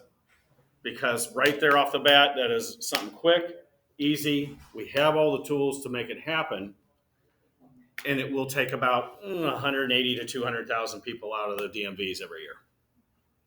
So if we do get this to go through right in the beginning, which I'm kind of hoping for, this will mean no students have to come into the facilities anymore if they test with you. No parents will have to wait in line with those students anymore. You won't have to deliver your apps anymore. It's all going to go through DEI and get emailed home, And one of the features is you hit verify, it doesn't solidify it until it gets sent home to mom and dad to look at, or the guardian, so they can go through it and go, why did you misspell your name? Why did you put the wrong birth date in? They can still correct it. There's still time before they sign off on it. Just like them signing the front of those apps, this is going to be their verification. So they're going to send it in, and then they can pay online. And then at the end of this, it's going to send notice to us. It's going to go through what they call the gates. Every time we renew our license or do anything at a DMV, it goes through 4 gates or security gates. And as long as it passes through everything, it goes to the factory and prints your license. This will go through the same gates. It actually will skip one because we don't do the Social Security verification yet. And it will print everything in Springfield, and it will send everything as a class back to your school. Because I'm not sending it to the address they put on, because even mom and dad can miss that one. And I will tell you right now, in the office I work out of in Springfield, every day I see that mail truck come in, and every day there's at least 3 pallet loads of returned mail with wrong addresses. Not for students so much, but anybody in general. I'm trying to stop that because if you sent a letter through the mail recently, it's not cheap. And we don't get a discount on bulk. So it costs money because then that comes back to us. And then we have all these people sitting in this little corner over here that try to figure out where their address is and try to send it back to them. So they don't have to come in and pay another $5 to get a duplicate of something. Same thing with this principal. If I send it back to the school, that is their home school, it comes back to your office, it says attention driver's ed, you know it's going to be that, it's going to be in a certain type of packaging, and then you can distribute that to the kids. So 1, it's all going to one location, you know the kids are getting it. 2, you know you can put them in behind the wheel now. You know they have that piece of paper because you handed it to them. So that's going to be one of the features that happens. The other feature is CDTP will be put on there and made on electronic. That I've been waiting on for forever, and it's so easy to do, and that might be the first thing you see. So no more paperwork. You just go on, like you go into Iowa's, fill out the form, hit submit, it sends the code to us, we load it to the student's record. They don't have to have a piece of paper to come in a facility now. Because how many times have they come back and said, I can't find that paper you gave me. Can I get another copy? Yes. What are you doing about the vision test though? Vision test can still be done at school. If it's not done at school, then the system will print a receipt. And it'll give them the barcode like it does on the app. So they can bring that in and take their vision test with us. We scan it. It's got all their information. So it automatically loads. And it's in and out. In and out. Anything to make it faster and quicker and more efficient. But if they do that, they still won't get their permit when they. They will get it that day. They'll get it. It will print right there for them. I'm assuming then that depending on what questions they might answer yes on, they may still have to go into the DMV with documentation. Yes, depending on, now we all know that these kids. The guardianship, the medical Yeah, issues. the court guardianship is the worst question ever created by a lawyer. And if I ever found the original lawyer who did it, I'd probably smack him with a baseball bat a couple times. Yeah, that Because it's confusing. That one gets explained about 5 different times every time we do it. It's confusing. That question was worded like that because it more goes towards wards of the state. If they're under DCFS care or something of that nature, that's what they're trying to figure out is who actually has the authority on you. Now, my folks die and I'm now under grandma and grandpa. I have legal guardianship. So you don't have to prove that necessarily unless you really wanted to, but we don't want to even see the court document because we know you have somebody. It's more for those kids that are in the system. The judges come in and say. Yeah, the judge is basically, the court is their guardian. Yeah. So that's what that's for, but they don't word it like that, and it's very confusing. The other one is the medical questions, and we all have had, one of those students says, well, I took, 2 Tylenol this morning. I'm on medicine. I'm taking drugs. And they put yes. So right now, have the student mark it out, answer it correctly, initial, send it in. It's just a permit. That's how I look at it. It's just a permit. We can fix anything. It's when they get their licenses, we want to make sure everything's set in stone. So What about the kids that answer no for the Now- motorcycle, and their parents signed it, and I'm like, now, if you know that they have a legitimate issue, a medical issue, and they're saying no, that's on them, and that's fraud. So that's on them. And I don't think a 15, 16-year-old weighs that, where it's like, I know I have diabetes and I know I'm, insulin dependent and I could go into a coma, but I'm still going to put no. well, because they're like, it's under control. I'm like, Yeah. And usually with the diabetes and seizures, stuff like that, doctors, once they get that license going, the doctor has to report to us that stuff. So until they get the license or permit, the doctor doesn't have to say anything to us or notify us. But it's when they start getting a license, they're supposed to report that. So then we're sending them letters saying, hey, you need to fill this out and get your doctor to sign off on it.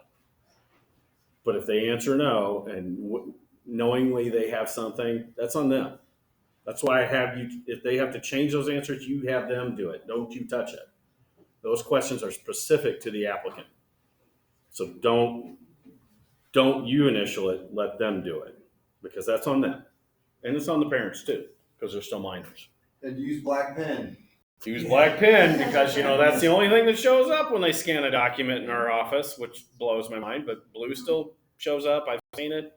It's those wonderful rainbow colors that the kids use, and they have 8 different types of them in one pen, and they're very light. And those, yellow, pink, the light blues, those fade away like invisible ink when they do scan them. But if they do use a navy blue color, it's still going to show up. I don't know who decided that, but They got tired of the argument about blue pen. Basic blue, thick. I still say it goes back to being in the facilities, and it was just like we use whatever we got. Our DMV is very adamant about black ink, Gibson City. Don't get me started on Gibson City. Hey, I'm in tight, so I don't complain. Well, I am happy for you. Yeah. Because I've had to go to battle with them a couple It times. does not shock me. No. But the other thing right now, this is an online appointment process. Not all the facilities have it. Most of the Chicago area, except one now, is appointment only. It's more in the high traffic, bigger facilities. Champaign is on that list. This is a pilot program, so we got to be patient with it. So it's ever evolving, and they try their best. So usually when you go on that website and you try to make an appointment and you're trying to do it ahead of schedule, there's nothing available. It's always booked. And it's 3 weeks out, and that's as far as they let it go. I want it to be 3 months out, but it's 3 weeks out. But every facility that's appointment only, the managers open up that system for 20 to 30 slots that day around 7 o'clock-ish. Whenever they get there, it's the first thing they do. They fire that up and they open it up. Those are usually gone by 7:30, 7:40 at the latest. So you just encourage your parents, if they have to go in, to just kind of troll it every morning. Get up, start making your coffee, and pull the internet up and see if they can get on, because they can get it that day. What time to tell them? Like 7? I would say 7 o'clock. Wouldn't you agree? Yeah. 7-ish. And then they'll open more as it goes on with fewer call-ins, being sick and stuff. Yeah, and if they have cancellations, they'll put them back up there. So you just kind of periodically check that day. And I know it's tough getting a kid out of school if you have to, and you want to do it after school. But if they're just getting a permit, the license is a little bit different. So this is nice because every place else I've been has been tiny writing. So this is what it looks like when you get in that system. So you have 2 choices. You have in-car driving test, you have license and ID card. I begged IT to just put 30 minutes, 10 minutes, because that's what that really does say. Even though you're seeing different wording there, it's 30-minute window, 10-minute window. This is what you and I would use just to go renew our license, take an eye test, a picture, and out the door I go, give them my $30 and I'm gone. That is no time at all. So this is what I encourage you to use if you send them in they're doing their permit, even if they got to take the written test. But if they got to do a permit, pick that one because that's plenty of time. And they're not going to kick them out right at 10 minutes. Like, timer's up, get off the tester, you're out. They're not going to do that. But for the license, even if they have that CDTP waiver, we don't promote the spot check dates so they don't know. And we've had this happen when the system started, especially up north. They came in like, no, I got a waiver. I don't have to take tests. Well, your spot check date. Sorry, you got to make another appointment because we don't have enough time to get you out. And they send them out. Now, the farther downstate you come, the managers they'll try to work with it. Up there, it's just, we all know there's 3.8 million people in just Chicago alone, and they're all trying to get something done. So if they don't have the time, they are to send you away and have you make another one. So even if they have the waiver and they have to make an appointment, pick that one. It gives them plenty of time, even if they don't have to do it. And the facility will love it too, especially if it's not a spot check date. It's like, we're done in 2 minutes. I'm gonna go take my break. That's how they look at it. So this is for more licensed stuff. This is the permit side. If you send them in to test. If they're not there that day at school to take the test with you, then yeah, have them go in there and do the 10-minute window. This is the Chicago metro area facilities. I did add Elgin on that. And this is what's downstate right now. And these are more the larger facilities, the facilities that do CDL, stuff like that. So it's very spread out. Do I think it will overtake every facility? No. Do I think Shelbyville is going to ever do appointment only? No. It includes the CDL. Do CDL people have to use this in order to make an appointment now? They used to have their own system. I don't know if that's still up and going. They used to have their own scheduling system. But yeah, they're all kind of funneling through that now. I think the old CDL scheduling system is what we flipped around for that. That was something DebFleck created too. So Real ID, you got to be Real ID compliant by May 3rd next year if you want to fly domestically. I'm just putting that reminder out there. So a lot of people have already done it. I have to try to get all the numbers of how many Illinoisans are Real ID compliant right now for a national survey. And we're working on that. But to fly domestically, you're going to have that little star on your license or a valid passport to get on a plane after that date. And this has been extended out like 5 times. I mean, all we need is another presidential election, and it'll probably go another 5 years.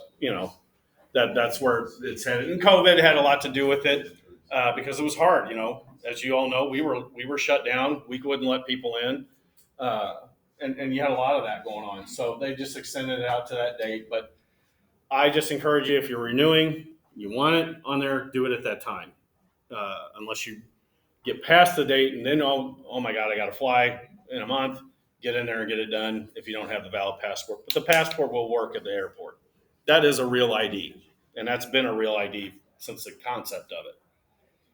But bring all your stuff in, birth certificate, social security card, 2 pieces of valid mail, and they'll scan it all. Won't take long. For our almost 16-year-olds, the 2-person valid mail, I've been telling them like a school report card or transcript and a bank statement. Yep, those 2 that's are perfect. The easiest. That's easy. If they have a state ID or a passport, does that also count as? If it's not Real ID, I mean, they can use the ID card for other. They can use that for address if it's valid. Yeah, for proof. But because they're under 18, they can also take a parent's. A parent might have. Power bill or something that has some type of like a cell bill. I always say that because everybody's got cell bills, but they might have their kid's cell phone number and they might put their name on the bill, so that would count. Anything their name and someone else is on, It has to be their name, their address. it has to have their name and their address for real ID compliance. Now, if they're just coming in, they don't want the real ID, which I do encourage 16-year-olds to do it because you're bringing this stuff in anyway. Right. Find something else and just get it done. And you have it till you're 21. So bring it in. But yeah, school report cards, transcripts, that kind of stuff, any letter from school, stuff like that, that'll work. Yeah. I mean, they're pretty, they're a lot more open with what they're accepting. Let's put it that way. Yeah, so and it is hard to find mail, because I got to find mail for my 10-year-old next year to get, so he can get on a plane. So it's like, what do you use? This is my only favorite slide of the whole thing. So these are our numbers for the last 5 years.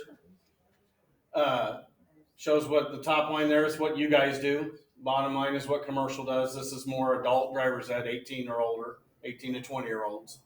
So this is where we were sitting a month and a week ago is when I got that number updated. So that's where we're sitting at this year. I guarantee you we're probably at 170,000 right now because you got second quarter starting and a lot of schools are pumping out permits again. So that number is ever going up.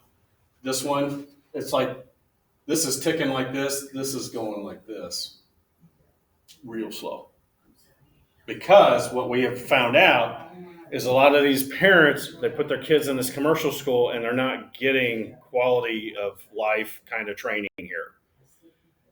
And they're coming back to you guys and saying, well, we suffered through the classroom part and they watched SpongeBob for every day for a week.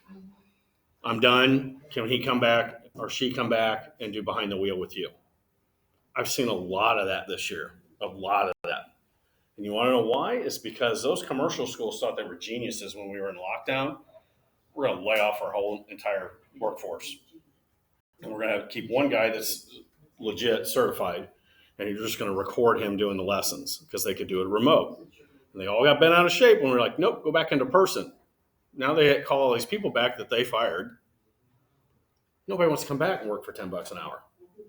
As we know, because, if anybody's waited 30 minutes at McDonald's just to get a cheeseburger, they're going to find other things. They're expanding out. There's job opportunities out there that pay a lot better.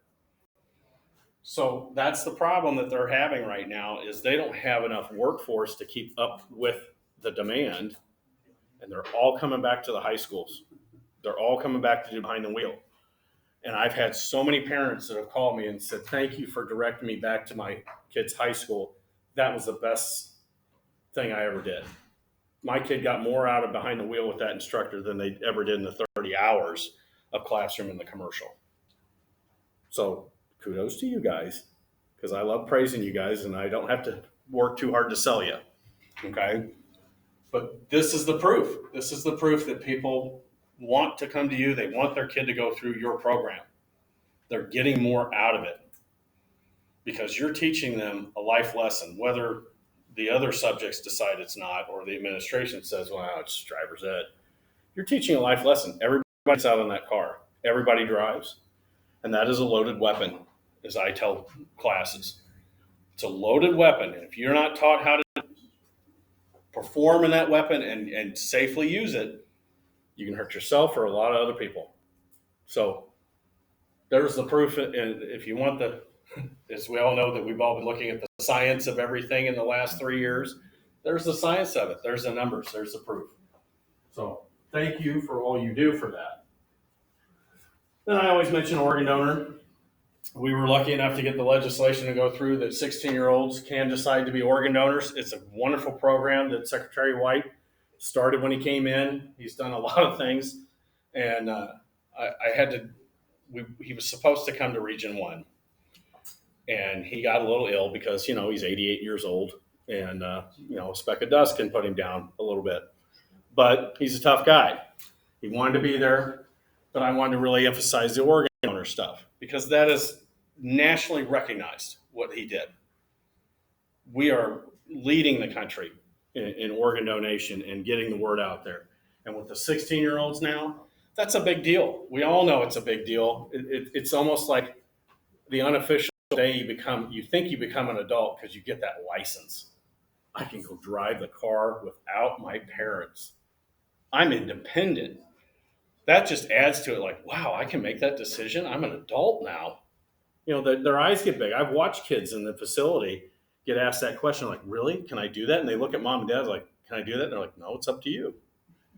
Yeah, my daughter did that. They asked and she looked at me and I'm like, why are you looking at me? It's your decision. And she's like, It's an adult decision. all right. I'm like, So mom and dad still have a say-so because they are a minor. They are under 18, but they can put that on their record and have it there. And this program works. And I've said it and Deb's heard me say it. Now we're going to have the 7th time. But I had a close family friend that passed away this year. Very close to me. He was a doctor. He was the epitome of health. He was an organ donor. And they were able to use parts of him to help or save 20 different people. So even in death, he's still helping people as a doctor, and he's not here. So that program is just a wonderful, wonderful thing that was created, and it really does help and save people's lives. Matter of fact, I have one of my former students. He passed away in a motorcycle accident, and he has parts in Europe even. Yeah. So he's all over creation. So It's amazing. His mom is pushing with organ donor. It's amazing what they do. I'd say the big thing that comes out of organ donor is the eyes. The eyes, I mean, they've actually had it where somebody had like perfect corneas and they were able to take it out, put it in a blind person, and they could partially see now. And that's the coolest Just thing. amazing. We were at a Lions thing and this lady had never seen before. And so she never knew what the color blue was or the sky, and say the sky's blue, and she could see it.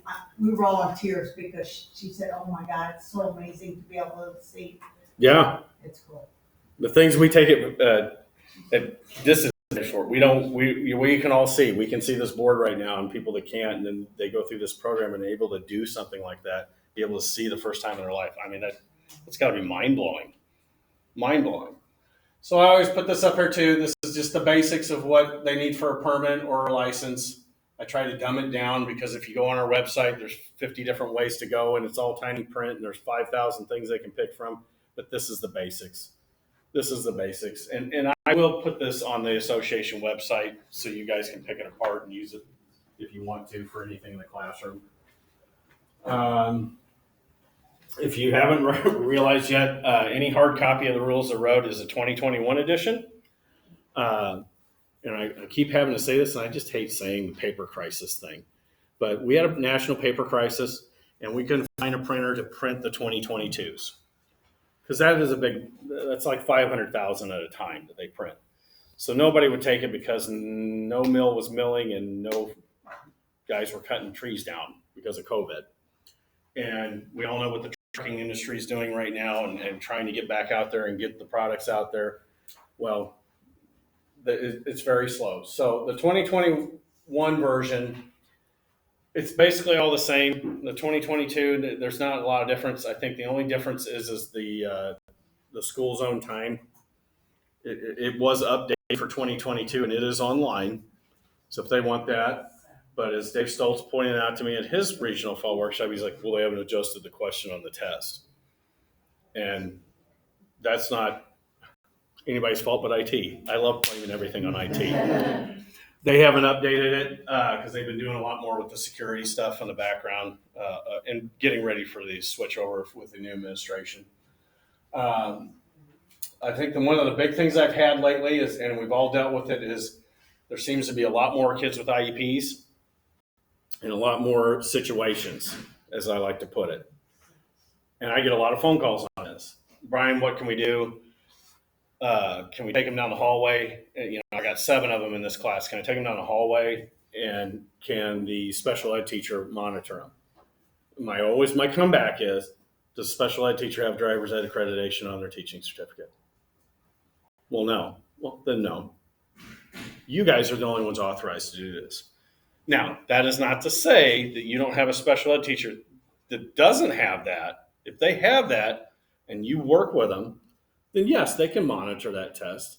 They just have to have the proof, and they have to be listed with driver's ed in the administration, school administration, like not necessarily Iowa's, but they have to be listed as an aide or something to driver's ed.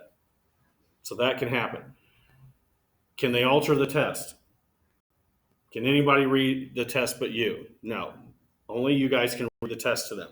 No, you cannot alter that test because that kid's IEP that's 3 inches thick says you have to take it down to 2 answers. It has to be a 50-50 shot. No. You cannot alter it. It's a state test. Everybody has to pass that test to get a license. Okay? And you guys are the only ones that technically can monitor it. Now, anything else in the class, a quiz, a test you make up, something like that, that can follow the IEP for the student. But that's up to you. Because I say that, and I usually get these scrunched faces in a crowd on a couple of people like, I'm not doing that. This is driver's ed. They better know it. Well, that's where you can work with your special ed teachers, because we all know that they come harping on you all the time. Like, why can't I sit there while they're taking the test? I sit there with everything with this kid.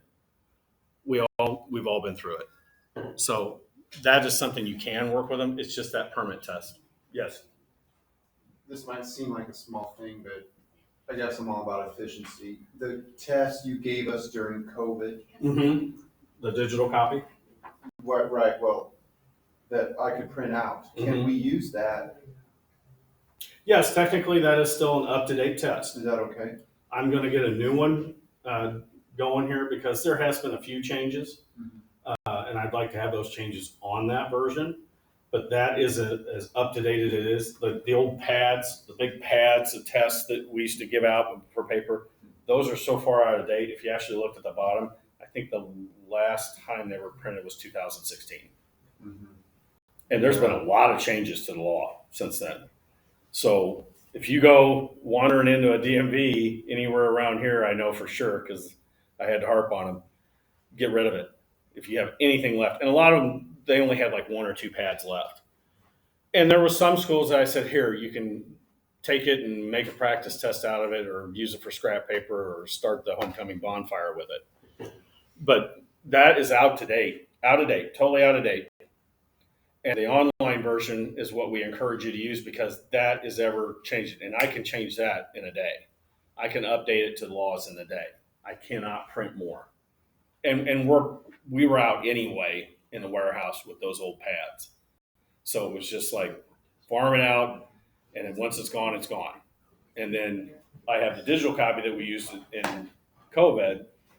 If you have to do it that way, because you get a lot of schools that have like 1 or 2 IEP kids, and that's easy to do. Just put them right here and put them on the screen, and you can kind of go back and forth and read to them and do what you need to do, or set it up individually.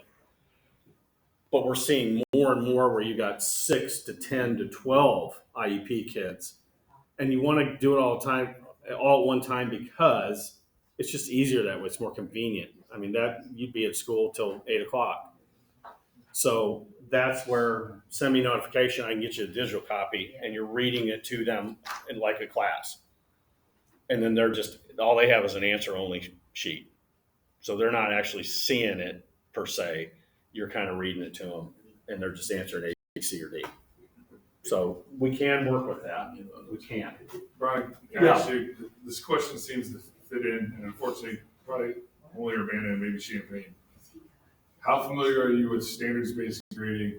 Have you heard of that concept, and how is it? Because I'll just say this, in Urbana right now, we are the only class not doing standards-based grading, and they're trying really hard. Essentially, that's where the classwork you're referring to, like they don't get a 0 anymore. So a kid doesn't turn in any homework, and they get 50% automatically. Yeah, I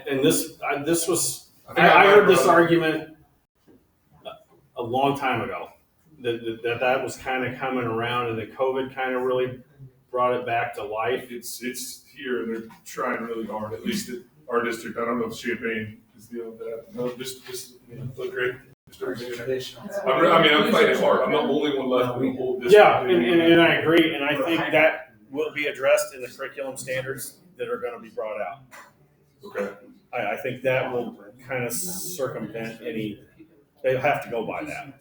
So the thought process is like if they get a 0, they get too far behind and they feel bad about themselves and they can't dig out of it. Like when I'm fighting this battle, can I direct them to you? Yeah, no, that's fine. I talk to parents and students every day. So, no, that's fine. And I get where they're going with that, but this is driver's ed. Yeah. This is a different animal. This isn't 2 + 2. Correct. And I mean, obviously I agree with you, but like I said, I'm the only one. I've been putting off for probably 2 to 4 years, but I'm actually getting texts now asking me like, I'm getting a lot of emails now from driver's ed teachers more in the South. They're like, what exactly is a passing grade in driver's ed? Right. Which is more of an ISB answer, but technically, and I was got shocked when I found a D-. A D- would be a passing grade. And we've actually had facilities where they came in with transcripts, they're 18, and it had a D- on there, and the facility will actually call me like, can we actually take this? I'm like, yeah, you can. Technically, they pass. If you get 50% for free. Exactly. So there's no motivation to even show up and learn. Yep. In my opinion, that's my personal opinion. It's not his opinion. But that is every school a D- is different. So exactly. Ours used to be a 70%, now it's like 65.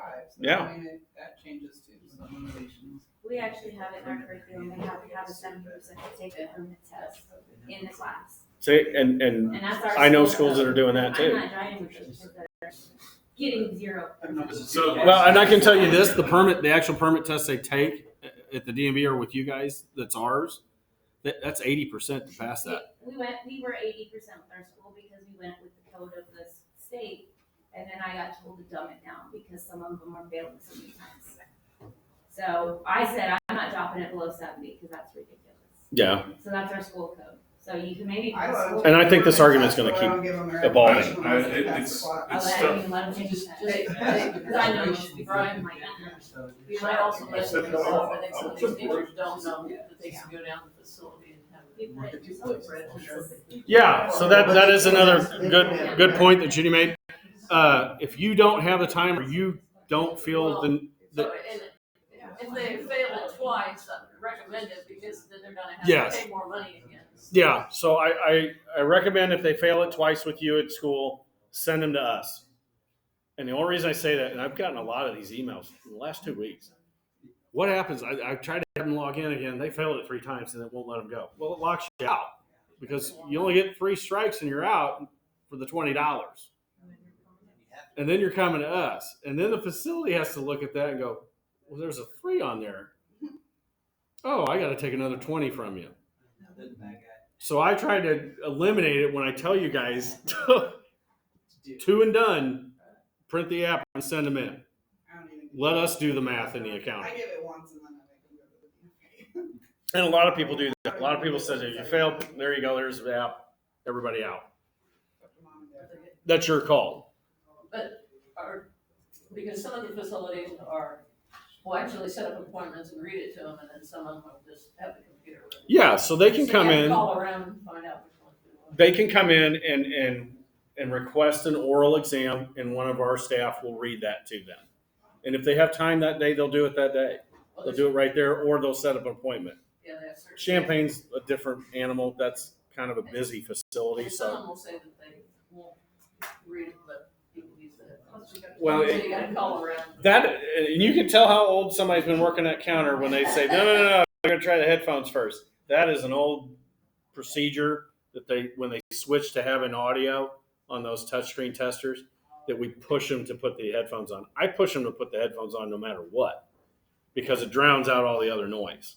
And especially what I've noticed with kids with like ADHD and all that stuff, they'll go over there, put those headphones on, and they'll ace those tests because it just drowns everything out and they're just focused in on it for once. We got 21 languages now. Yeah, we're up to 21 languages. Did you see that list? I forgot to bring that. There's like 5 different versions of like Arabic on that thing. I need to ask her, talk to you probably after, but we just got a refugee from Ukraine who does not read English and everything's. Do they speak Russian? They speak Ukraine, I guess. Ukrainian. Is that like a they're version of Russian? They're putting her in driver's ed next semester, and I'm like. I believe there's similarities. There's similarities Yeah, to it's it. similar to Russian, but it is not. Oh, Donna's looking to see if she's got the list back there. We do offer it in Russian. I know that was on there. That was put on there in the last update, but this one, they put 8 more languages on there. But can she even, I mean, she can take classroom, I know that, but does she have, Unless you have an interpreter in the car, if they don't understand English. We don't. Poor child is going through classes with no interpreter, other than some Google interpreter that. And I tell you what, I've had teachers that do that with foreign exchange students, that they'll use that Google translator. And that one that when they tried to use it on the permit test, it recognized it as a foreign entity attacking the test site, and it shut them out and locked the school out.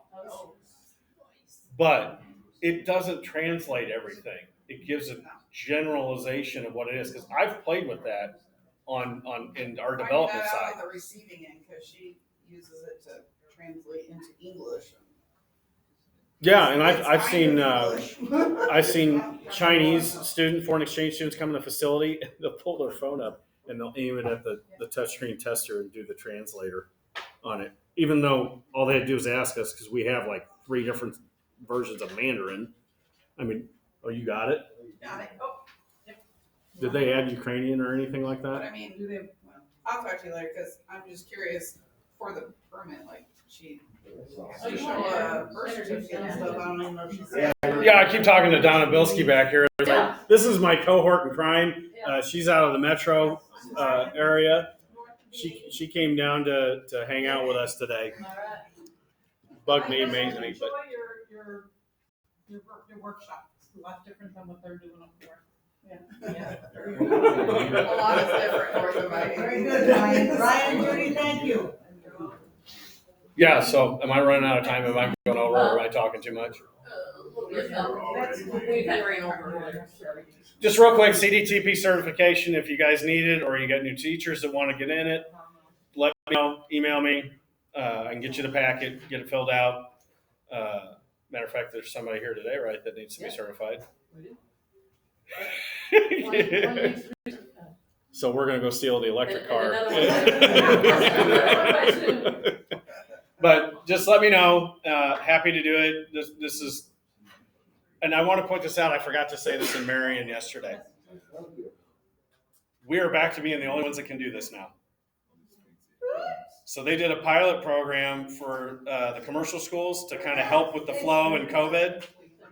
They have failed miserably. I think I can say that legally. They have failed miserably in providing that test on the commercial side, and we still smelling like a rose after 2 decades. And we get to keep it, they don't. So that's on you guys. Did you do it right? Did you do it right? So yeah, I think their fail rate in the pilot program was like 0.025. So like 1 out of every 1,000 kids failed it. And the administration was like, no, there's got to be more than that. So our fail rate's a little bit higher, but it's right where it should be. So, I don't have to go around hiding in bushes watching you guys do it. And the Speakers Bureau, if you guys get on the website and contact them, they still do the DUI presentations, the distracted driver. I think the simulator's still working. But they are still there. They're happy to come out. They're happy to remote in and give you all the information they can. They do still exist for now, but I can tell you that the numbers are dwindling by the day of retirement and going to other places. So it's going to be a little bit of a switch over here at the end of the year. We'll see how it goes. We'll see if Donna and I are still allowed to come talk to you. I like to tease that, and that's my stuff. So, and I'm going to be here the whole time. I'm sure Donna's not going anywhere either. We'll be happy to answer any questions, so we can keep this ball rolling. Do you guys have any questions real quick? Picture of the list, I have it here. Yeah, so she's got a list of the languages that's in there. If I can get another round of applause for our recent inductee to the Hall of Fame, Brian Tamblin. Thank her. She made me do it. That's all I'm going to say. She made me do it. Thank you. I think we're just gonna take, since we're behind, about a 5-minute break. Time to go to the bathroom, grab some goodies, and 50-50, if anybody Oh, wants yeah. last call for 50-50. last call for 50-50. Man, Brian, 2 workshops, and they didn't ask who you'd vote for.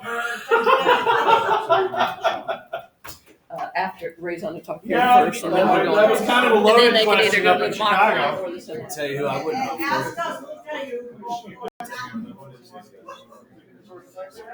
Yes, Secretary of State, you go up right.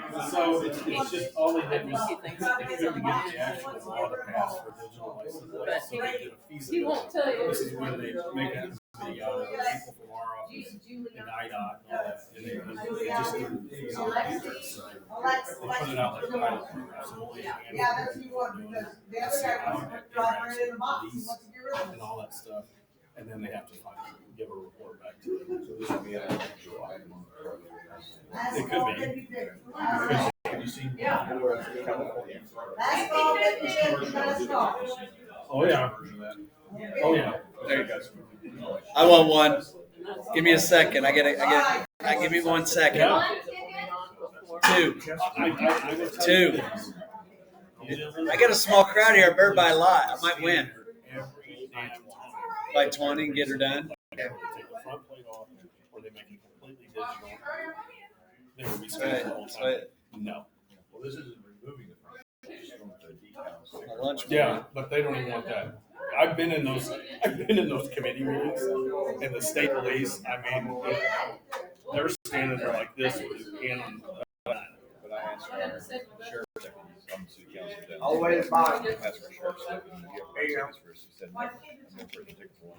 And we have a trustee on the village board that tested. Thanks, Donna. I said, if you get from. Ray, and I thought you were retired. You're coming out of retirement. You Sorry. got to get a consultant fee on this deal. You know? But he said he was in Chicago, he got ticket. Yeah. Oh yeah. I mean, they can get a ticket for that right now because that's what the law says. Yeah. But the police will constantly argue it because they can see you coming and going, and that's how they look at it. It's like, you know how many cars that don't have the license plate that just take off, and we could have seen it when they were coming at us and gotten, the actual number. So There's things to do. there's always going to be a headbutting on that topic, and it's always coming out of state police. And we love them so much, so we're just like, yeah, we'll just jump in the back of a squad car and argue with you. Sounds like not so much fun. You got any more? You bring window decals with you? Yeah. I do have them. They're in the box over there on the back end of the table. Fantastic. There's Just gave my last CDTPs. my last 2 out of my parent meeting last night, so I was like, they love them damn Well, things. this is the year for them because every time I've taken a full case to every one of these so far, and I never take them home. Amen. Everybody's like, Thanks, oh, Ray. yeah, I'm out. Thank I'm you. out. So I actually was gonna get certified before COVID, and then honestly, I haven't been able to, so I am interested in getting certified too. I'll tell you what, I gotta do Nathan today. Okay. So you just come in and we can talk about it and make sure you shoot me an email. Okay. Just saying, hey, we did this at Region 7, and I'll just get you the package. All I'll need is the paper. Okay. So what I've been doing with that, because which is unheard of. So I'm emailing the forms, and then if you just either print it out or fill it out and scan it and email it back, that's all I need. Okay. It used to be like, oh no, mail it, you need the original signature.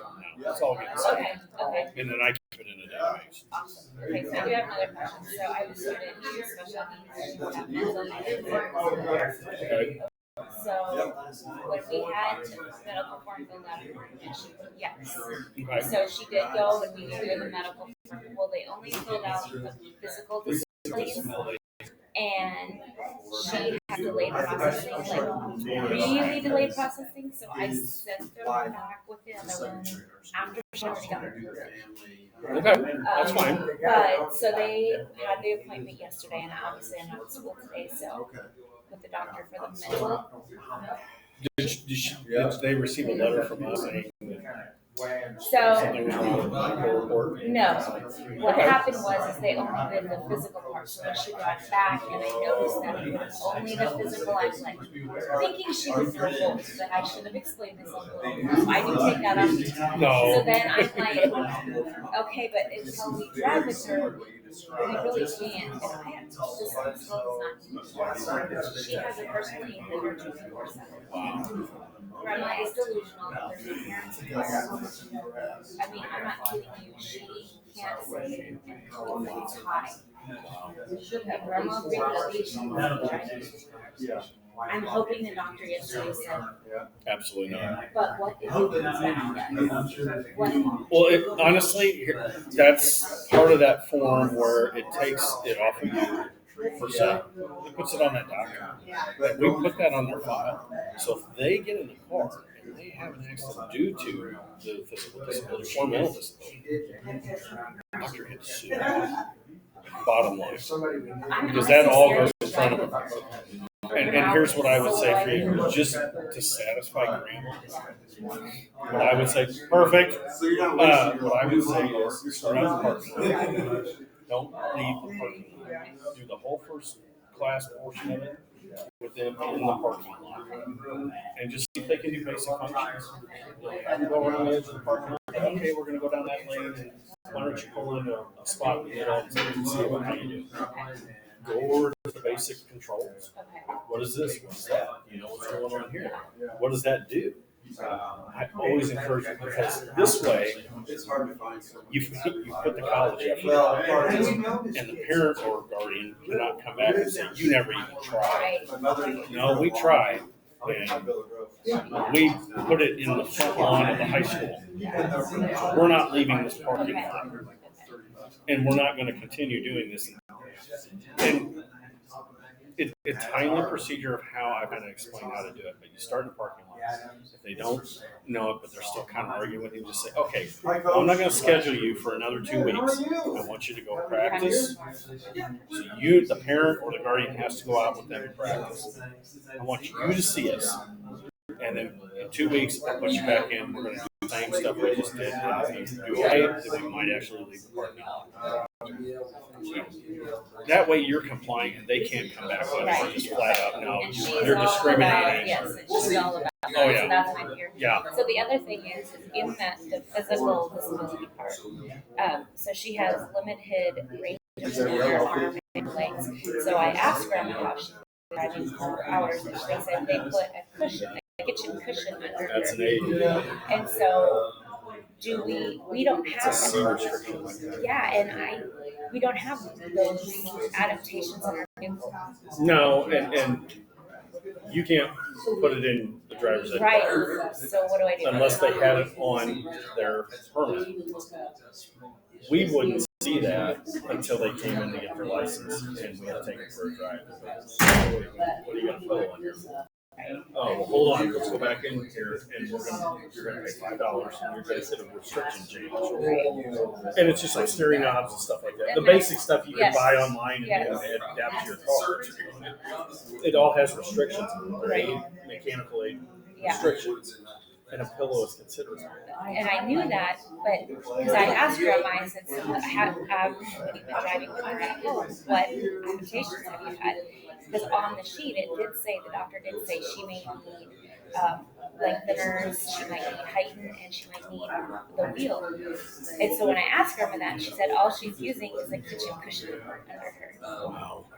So now I don't legally want to have our school get in trouble for not having the correct.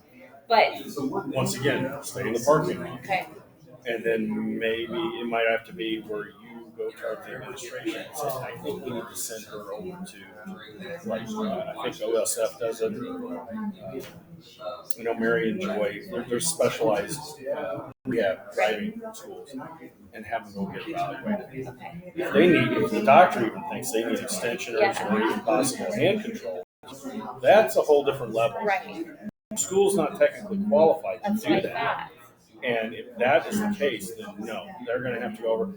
Unfortunately, the school, if they choose to do it, will have to pay for that. but at least it takes it off of you guys responsibility wise, because a pillow probably isn't gonna cut it. No, yeah. And God forbid that she does go out and actually make it all the way through and get a license in some bad hours. Because I'm more concerned about the kid himself. Oh my gosh, yeah. Than anybody else. But yeah, the pillow has to be mechanical aid, and if she has to have it in the car, then she has to get a permit and switch. Okay. She's got to get that restriction added. Okay. I think it's a C restriction. Okay, so have her do that, and then if we need any other adaptations, Yeah. Okay. I don't think that necessarily costs anything to do that. Yeah, a lot of They just regions are. take like a couple of hours and they figure out what they need, and then they send you a report saying, this is what they need and we can do this. Okay. Here's the cost. And the school district would have to pay. So I was told, and I don't know if this is true, I was told by our special ed administrator that they didn't want to put out inspections for students. Is there a school that does do just the driving part with adaptations? Oh, yeah. So I think Peoria, it's through OSF Hospital. Okay. They have a program now. I know that they've done some demos and stuff. Marion way out of Chicago, which that's actually been privatized. I don't know the actual name anymore. And then like SIU Carbondale. All right, if we can start rounding people back up so we can get going There again. might be an extension office here for this hospital, Carl. But I'm not 100% sure if they got it here. But I know Peoria. Peoria for sure. Yeah, Okay, for sure. thank you. No problem. Sorry. That's good. I think we lost Brian in the process.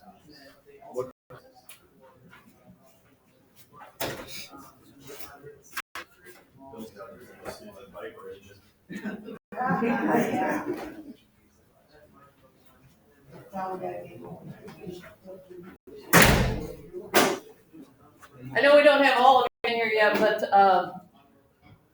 it has been brought to our attention that the presentation that David Charney did, do you think that would be beneficial to have at the state conference? And if you do you think it should be the same, or is there anything that he should add or delete to that? I thought it was really informational. Give him more time. That's exactly what I said. Yeah. I think you need to allow for more time for questions, because it's gonna be a hell of a lot. Yeah, especially when we've got more people there. More time for question and answer. Or we could. But the same type of presentation?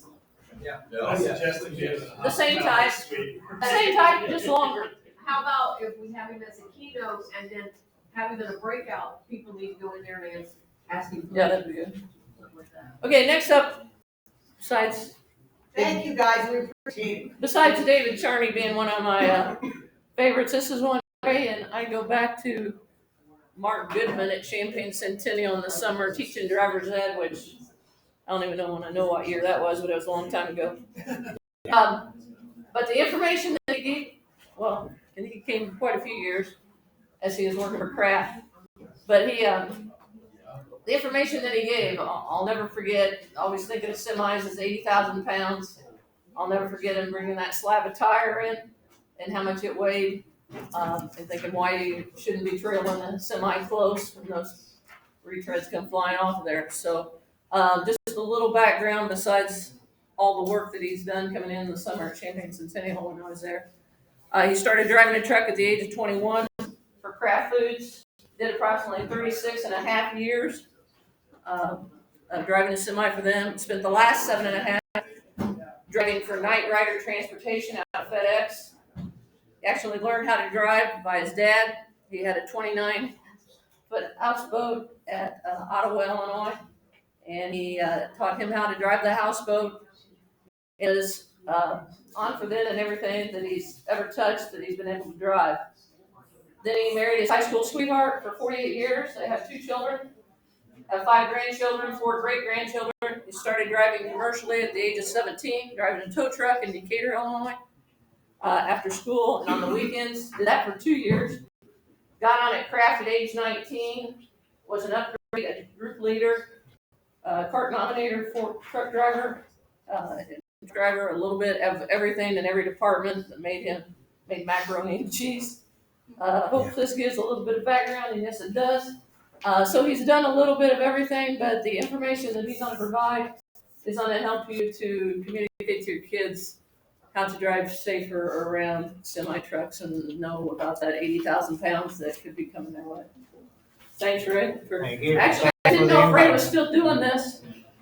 And he's not. He's retired. We pulled him out of. Pulled me out of retirement. I Pulled took him out 2 of years off retirement due to for COVID. presentations just for us. Yeah, Jay's, Thank you very much. Jay Ray. calls though. I thought you were retired, man. So you coming out? What, man? So. Yeah. Name of this program is Safe Motorists Always with Bad Trucks. I'll just run through this real quick. That's 44 years of safe driving in a semi. That's 4 million miles in a semi without an accident. No chargeables. Average 90,000 miles a year. I'm a trainer. Kind of similar to you guys. Parkland or whoever may train them as a driver. They go through me next before we hire them. I've done that for Kraft. I've done that for Night Rider. Sometimes, and it's my job to make sure they make it. If they're not going to be safe out there, I go to the boss and say it ain't going to work. And they move on. Safety courses, Smith system. I'm sure you all know about that. I think I could probably teach that. I was inducted in the National Private Truck Council Hall of Fame in 2014. That's all. The Private Truck Council is Walmart, Walgreens, Smithfield, all the private fleets.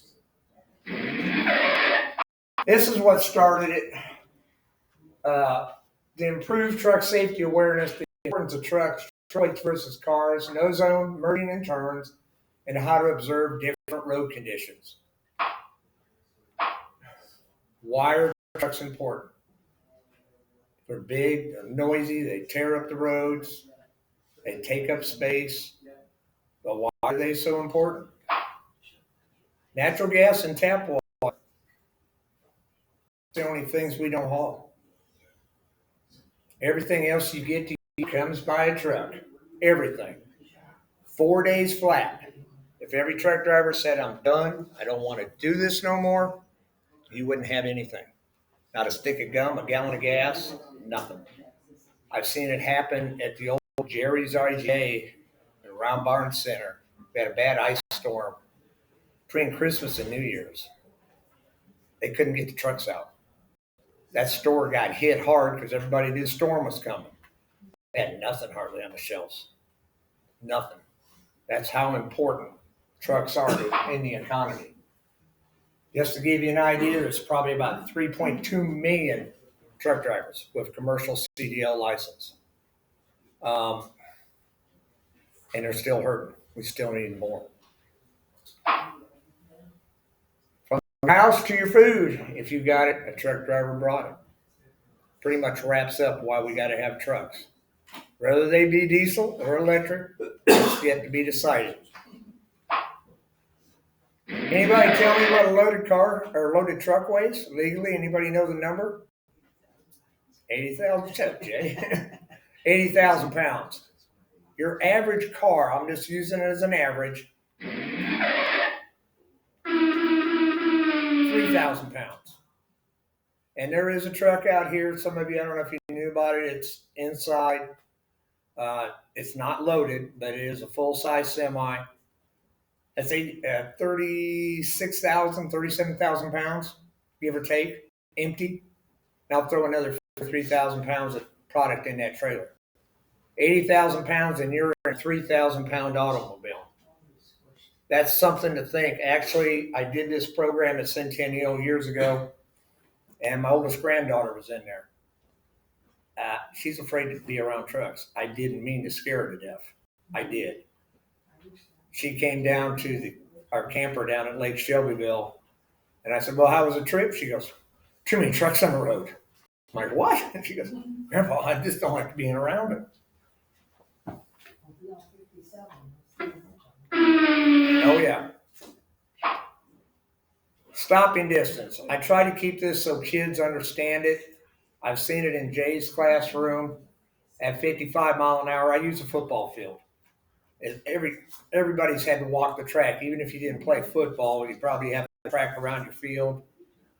I just put it in these terms. At 55 mile an hour, it's going to take a loaded semi 100 yards, goal line to stop. A car at 55, it's going to stop at the first 30-yard line. You'd be surprised the number of people that have no clue about that. 80,000 pounds. 80,000 pounds. You can't get it stopped. Yes, I got 18 tires. Yes, I got brakes. Some trucks are running disc brakes. It doesn't make a difference. It's 80,000 pounds. What's it take, Jay? About 2.5 miles for a loaded freight train to get stopped? Something like that is what I've been told over the years. A river barge in full reverse going down the Illinois or Mississippi River, throws it in reverse, it could take up to 2.5 miles for it to get just stopped before it starts to go backwards. It had a boat and it broke down.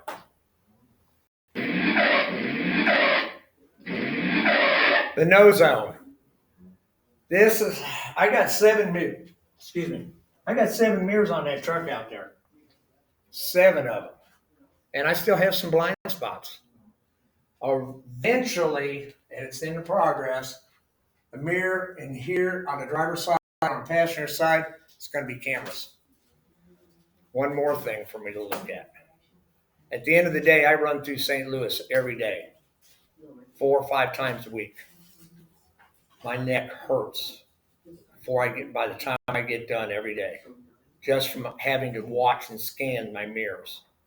A lot of people don't know what that right mirror is in their car for. And here I am trying to check 7 of them. Because I don't know if anybody's across 270 on the north side of St. Louis right now. It's so tight that 2 semis can barely be together. It's so tight through there right now because all the road construction they're doing. But got one up front, side, the one in the back. Everybody goes, what do you mean the one in the back? Well, here's the reason. That's the same piece of tire, by the way. You're behind me and I blow a tire, holds 110 pounds of air pressure. You're behind me and I start throwing rubber. You've all seen it on the highways. We call it alligators. There's alligator on the zipper, meaning the dotted line down the middle. You're behind me. This is coming at you. It could take out your windshield. It could take out your radiator. If you're on a motorcycle, you're dead. Plain and simple. And that's just a small sample. You've seen the big long ones out there. I have seen them when they stay on, but they're flopping, where they have taken metal underneath the trailer and just bent it. I'm talking steel. Aluminum, it looks like it went through a shredder. It just tears the aluminum underframe up on some of them. One thing you want to teach your students, stay back. Even in a car, you want to stay back. A lot of times I'll go to switch lanes. I check my mirrors. I'm getting ready to switch. And I can't watch, I got to watch forward as much as I do back because a lot of times cars will come sneaking up, right up on me, and I don't see them come up. And I'm getting ready to switch lanes, and all at once, where'd that come from? They come flying out around us because they get right up on the back of us. We call it reading the seal because most trucks, if you look at the back, there's a seal on it that the producer put on, for load verifications. They're reading the seal. Well, they get right up on the back of us and shoot out. We're already trying to change. We're 65 foot in length, and we're trying to change lanes. And here they are. We don't even know they're back there. Then they get mad at us because we're moving. We're coming over. Merging. Wow. This is one that drives me nuts. You're in a car here, semi, car. I got 2 cars alongside of me. You got to yield. A lot of people, adults, don't understand this. I see it almost every day where somebody winds up running down onto the shoulder. I guarantee it ain't the truck.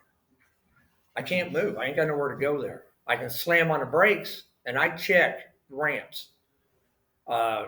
Especially when you got a good shot at them, I'm checking them to see who's coming down. Do I see a bunch of traffic? Oh boy, I better get over now. I don't stay in a lane. I try to move over. But a lot of people, I've seen them fixing their hair. Ladies, don't mean to offend you, putting makeup on, driving, fiddling with the radio, doing all kinds of things. Coming down a ramp and they get down here and then decide, oh, I better look.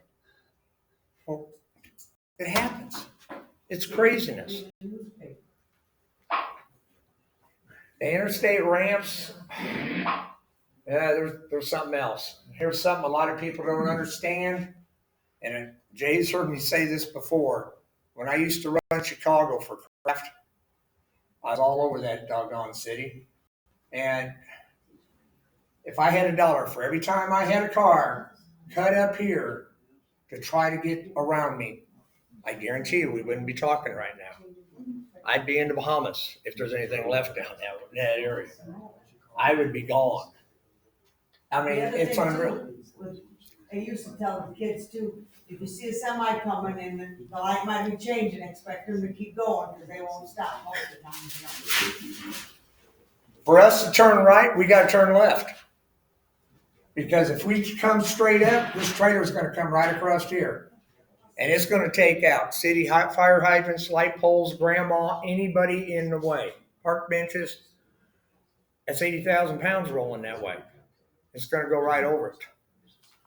Teach your students not to get in this area. In Chicago, it's like a daily occurrence.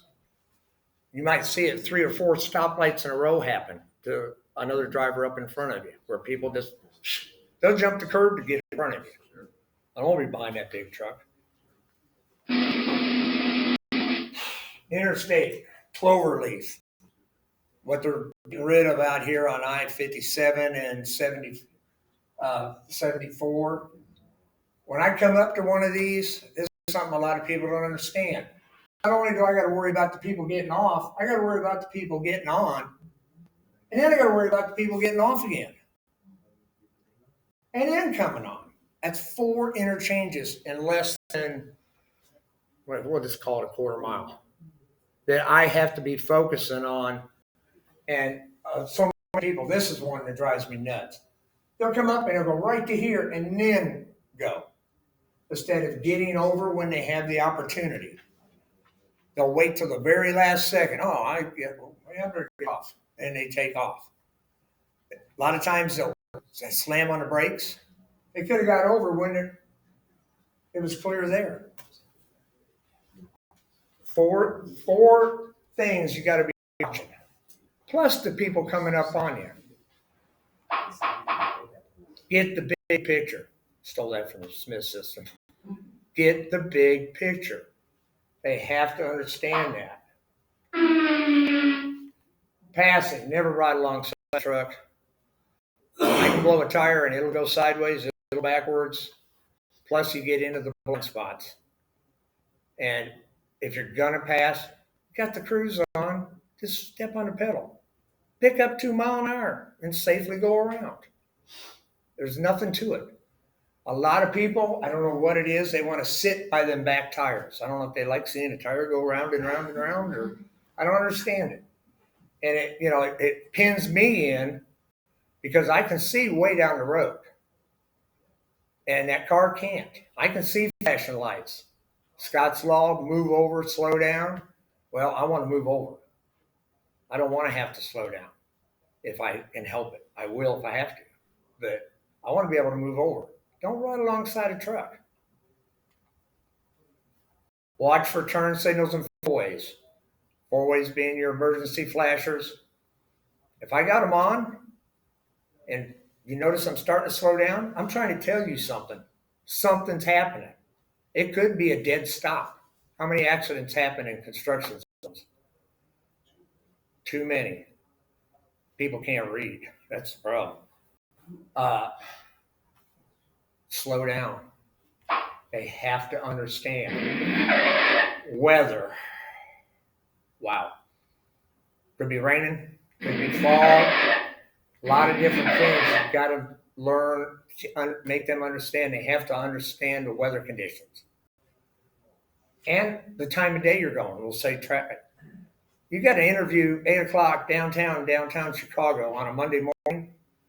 You better leave a couple hours early just to get across from, we'll say, right here into Urbana, downtown Urbana at 5 o'clock at night can take some time too. You have to adjust for time of day and possible traffic. A lot of people don't do that. Oh shoot, I'm going to be late. I better go. And they expect to fly across town. Road construction. When I started driving, 1 mile road construction, left lane closed. Now they're putting it back 4 miles. And people still can't figure out left lane's closed. They want to run right up to the barricades because they're special. While they're being special, people are slamming on the brakes because they're having to stop to let this person in. Well, normally it's more than one car. It could be 5, 10. And I'm not going to say truck drivers are saints. I've seen truck drivers do it too. Try to go all the way to the barricades. If everybody get in the right lane, slow down the approved construction speed, we just all flow right through. But how many people wind up getting killed because they got rear-ended? Because of some dummy thinking he was special. And I guarantee you, between my years of driving a truck and when I was a teenager driving a tow truck, going to accident scenes on police calls, I've seen a lot of carnage. And I don't like seeing it. Lane usage, Scott's Law, move over. Rain, sleet, snow, and fog. That's my mirror, folks. See the car? No lights on. No lights on. How many of you could find the switch to turn your lights on manually? A lot of people don't even know they can do it. They have, oh, I've got automatic lights on. When it gets dark, they come on. I don't care if the sun's shining. Turn your headlights on. If you have to do it manually, turn them on. Because that's a dark colored car. That's my mirror. I've got heated mirrors, but it can't keep the water off fast enough. I am totally blind almost. You turn your headlights on, I can see the car behind the car with no headlights, no problem at all. You've got to teach them to turn the headlights on. Save yourself. What's state law for motorcycles? Headlight must be on at all times. There you go. Raining, my semi, I don't even have to flip the switch. All I got to do is hit the wiper. Boom. They pop right on. Automatically. Here I was reaching up, hitting the switches, and wait a minute. What's going on here? Campers and boats. Why did I put that in there? Well, and I happen to own one of each. How many times do people pull them? 3, 4 times a year. Do they have a special license training? No. You got the money, they'll sell you anything. Yeah, that truck's big enough. They can pull that 30-foot boat, no problem at all. They don't know the first thing about it. You want to have fun someday? And I tell the students I've talked to over the years, go over to Clinton Lake, go down Lake Shelbyville, take a lawn chair, take a cooler full of your favorite beverage, and sit there for half an hour. And you're going to see all kinds of things. They put how many cars in at Clinton this year? 5 cars go totally in. Totally. People not knowing what they're doing. Boats getting partially submerged. I mean, people don't know how to back up. They don't know how to turn corners with them. Campers are worse because they're bigger. Boy, when the wind's blowing, it's like driving a semi almost. And I know when I pull my camper, which fortunately I haven't had to do in 2 years, semi comes by me, all at once that wind just wants to pull me right into the side of the semi. I know it's coming. I'm prepared for it.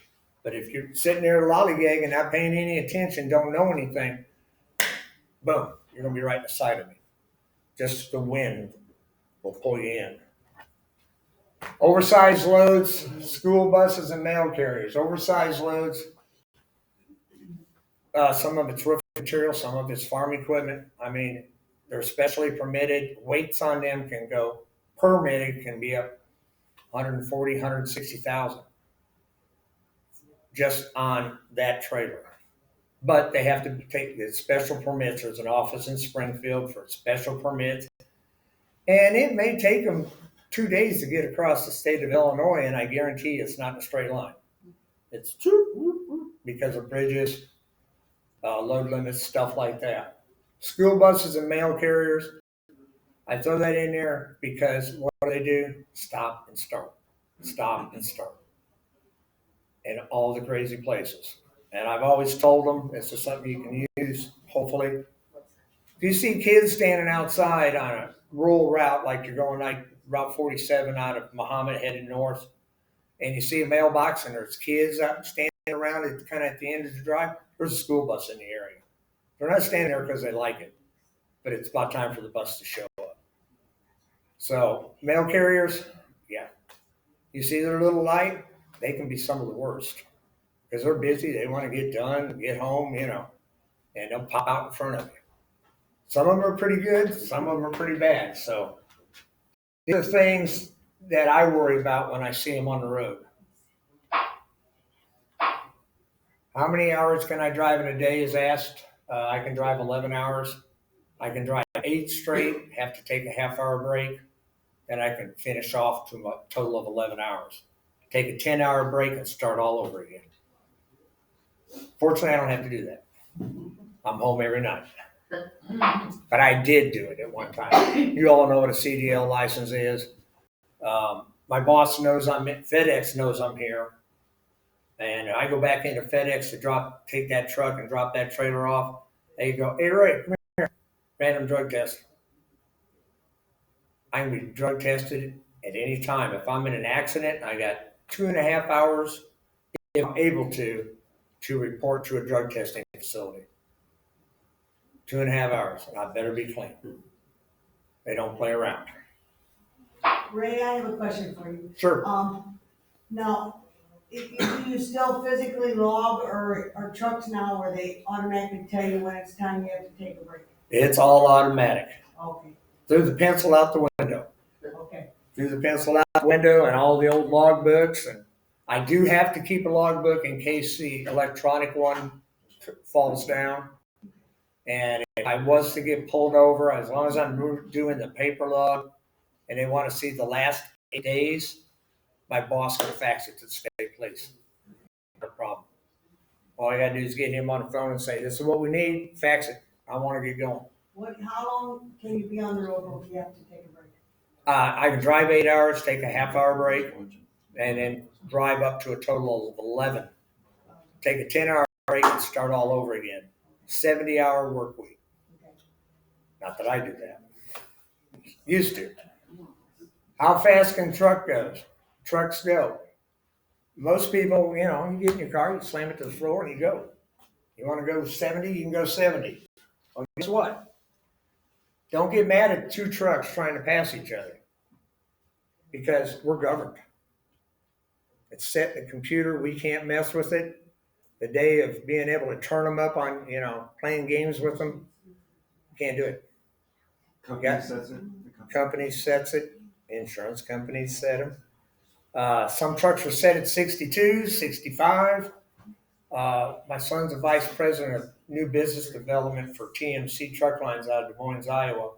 They just turned their trucks up from 62 to 65. I said, well, took you guys long enough. 70 mile an hour. FedEx, 65. So then are the guys that you see sometimes that are going even faster than that, those maybe some of your private guys that are able to? Yeah. 80? Yeah. Oh, well, there's triple digit trucks out there. Oh, I mean, Yeah. Yeah. But they're not company trucks. Yeah. If it's like a Snyder, Warner, Prime trucks, notorious for 62, maybe 65 occasionally. Yeah, they're going to be governed. We was at 70, and then FedEx wanted them back down at 65, which I don't understand. I just want to be able to run with traffic. I don't want to do 80. I just want to be able to run with traffic. So But a lot of people will get behind us and nobody wants to back off. To let somebody get by. I might be at 1 mile an hour faster than them, but it's going to take me a little while to get around them. But I don't want to back off. I get paid by the mile. Wheels are rolling. If I'm slowing down, I'm losing. But I'm still running legal. Sorry, excuse me. I got a granddaughter having some problems. Yep. I'll call you right back. She's got car problems. And my son's out at corporate right now. So, and when I get out of here, I'll take care of it for her. I know what's going on. So, yeah. Don't get back there and start flashing your headlights and getting off on the shoulder, trying to, hit me with your bright lights, because I can't go faster. If I could, I would. I haven't changed this in over 20 years because the numbers pretty much stay the same. More than 250,000 accidents a year involving cars and trucks with over 5,200 people killed. Of those fatalities, 77% are in the car. 80,000 pounds. It comes back to that magical number, 80,000 pounds.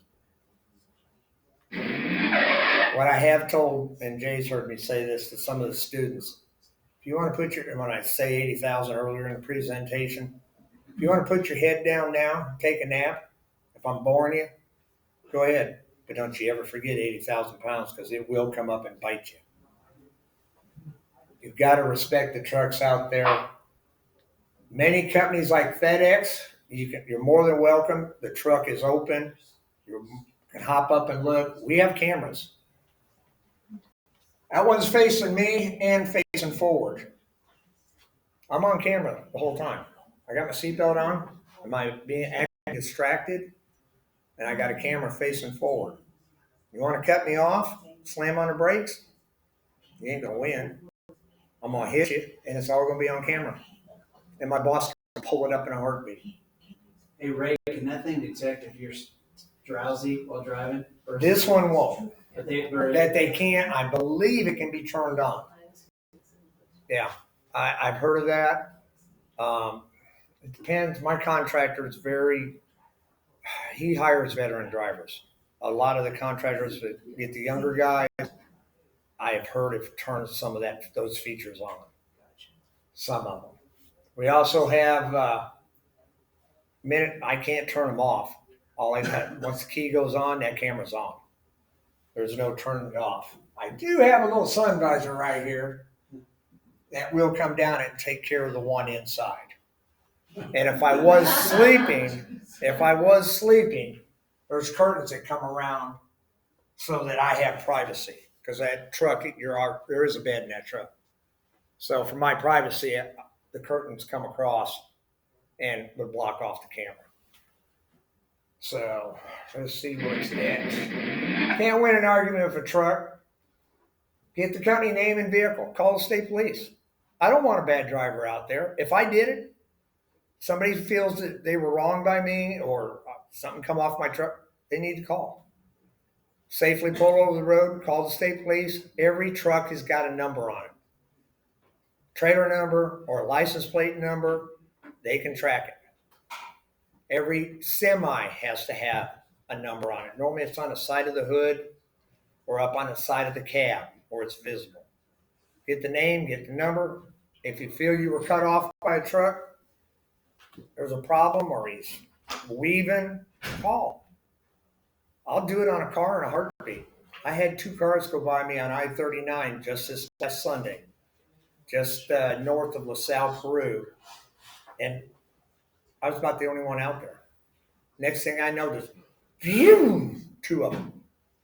I would guesstimate 90 to 100 mile an hour. I picked up the phone and called 911. They said, okay, we'll get a deputy out there. Well, I never saw him. Maybe they caught him off on a side road. I don't know. But 90 to 100 mile an hour. They were flying. They were out of sight, and before I could ever even get off the phone, they were gone. got a call. Or call the company. Kraft used to get phone calls. I got accused one time years ago, me and another partner. We was up on 294 in a tri-state around Chicago, and we're following his truck, and we see this guy throwing cans out the window. Now this was back in, oh gosh, about 82. Throwing beer cans out. Well, my boss got a phone call. By the time we got the champagne, he'd already been called. What kind of beer you guys drink? We told him. He says, "Oh, guess it wasn't you. What are you talking about?" And he goes, "I got a phone call." I said, "Was it about a truck throwing beer cans out?" And my partner was awake at that time. He was sitting in the jump seat. And yeah, we saw it. Well, they called and said it was you guys. Well, yeah, because the cans were, were blowing around. They couldn't see the truck in front.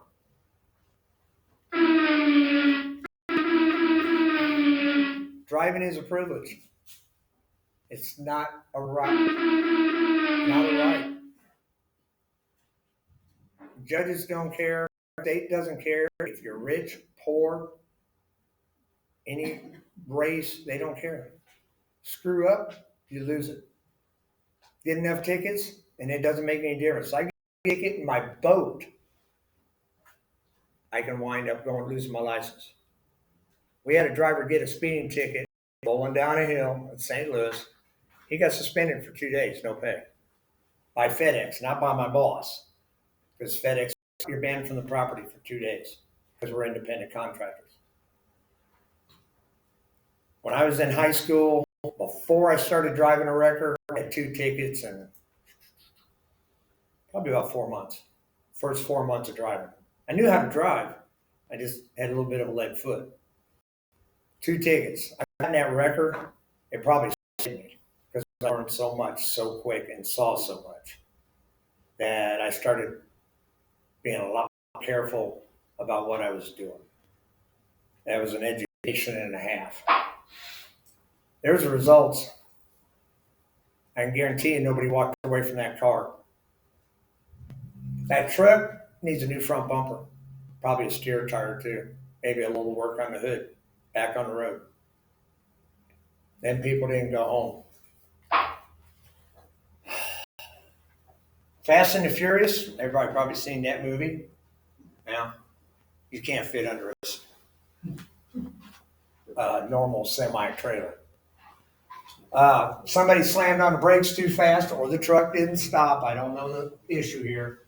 But, yeah, that's right at the back of the front seats where the bumper ended up.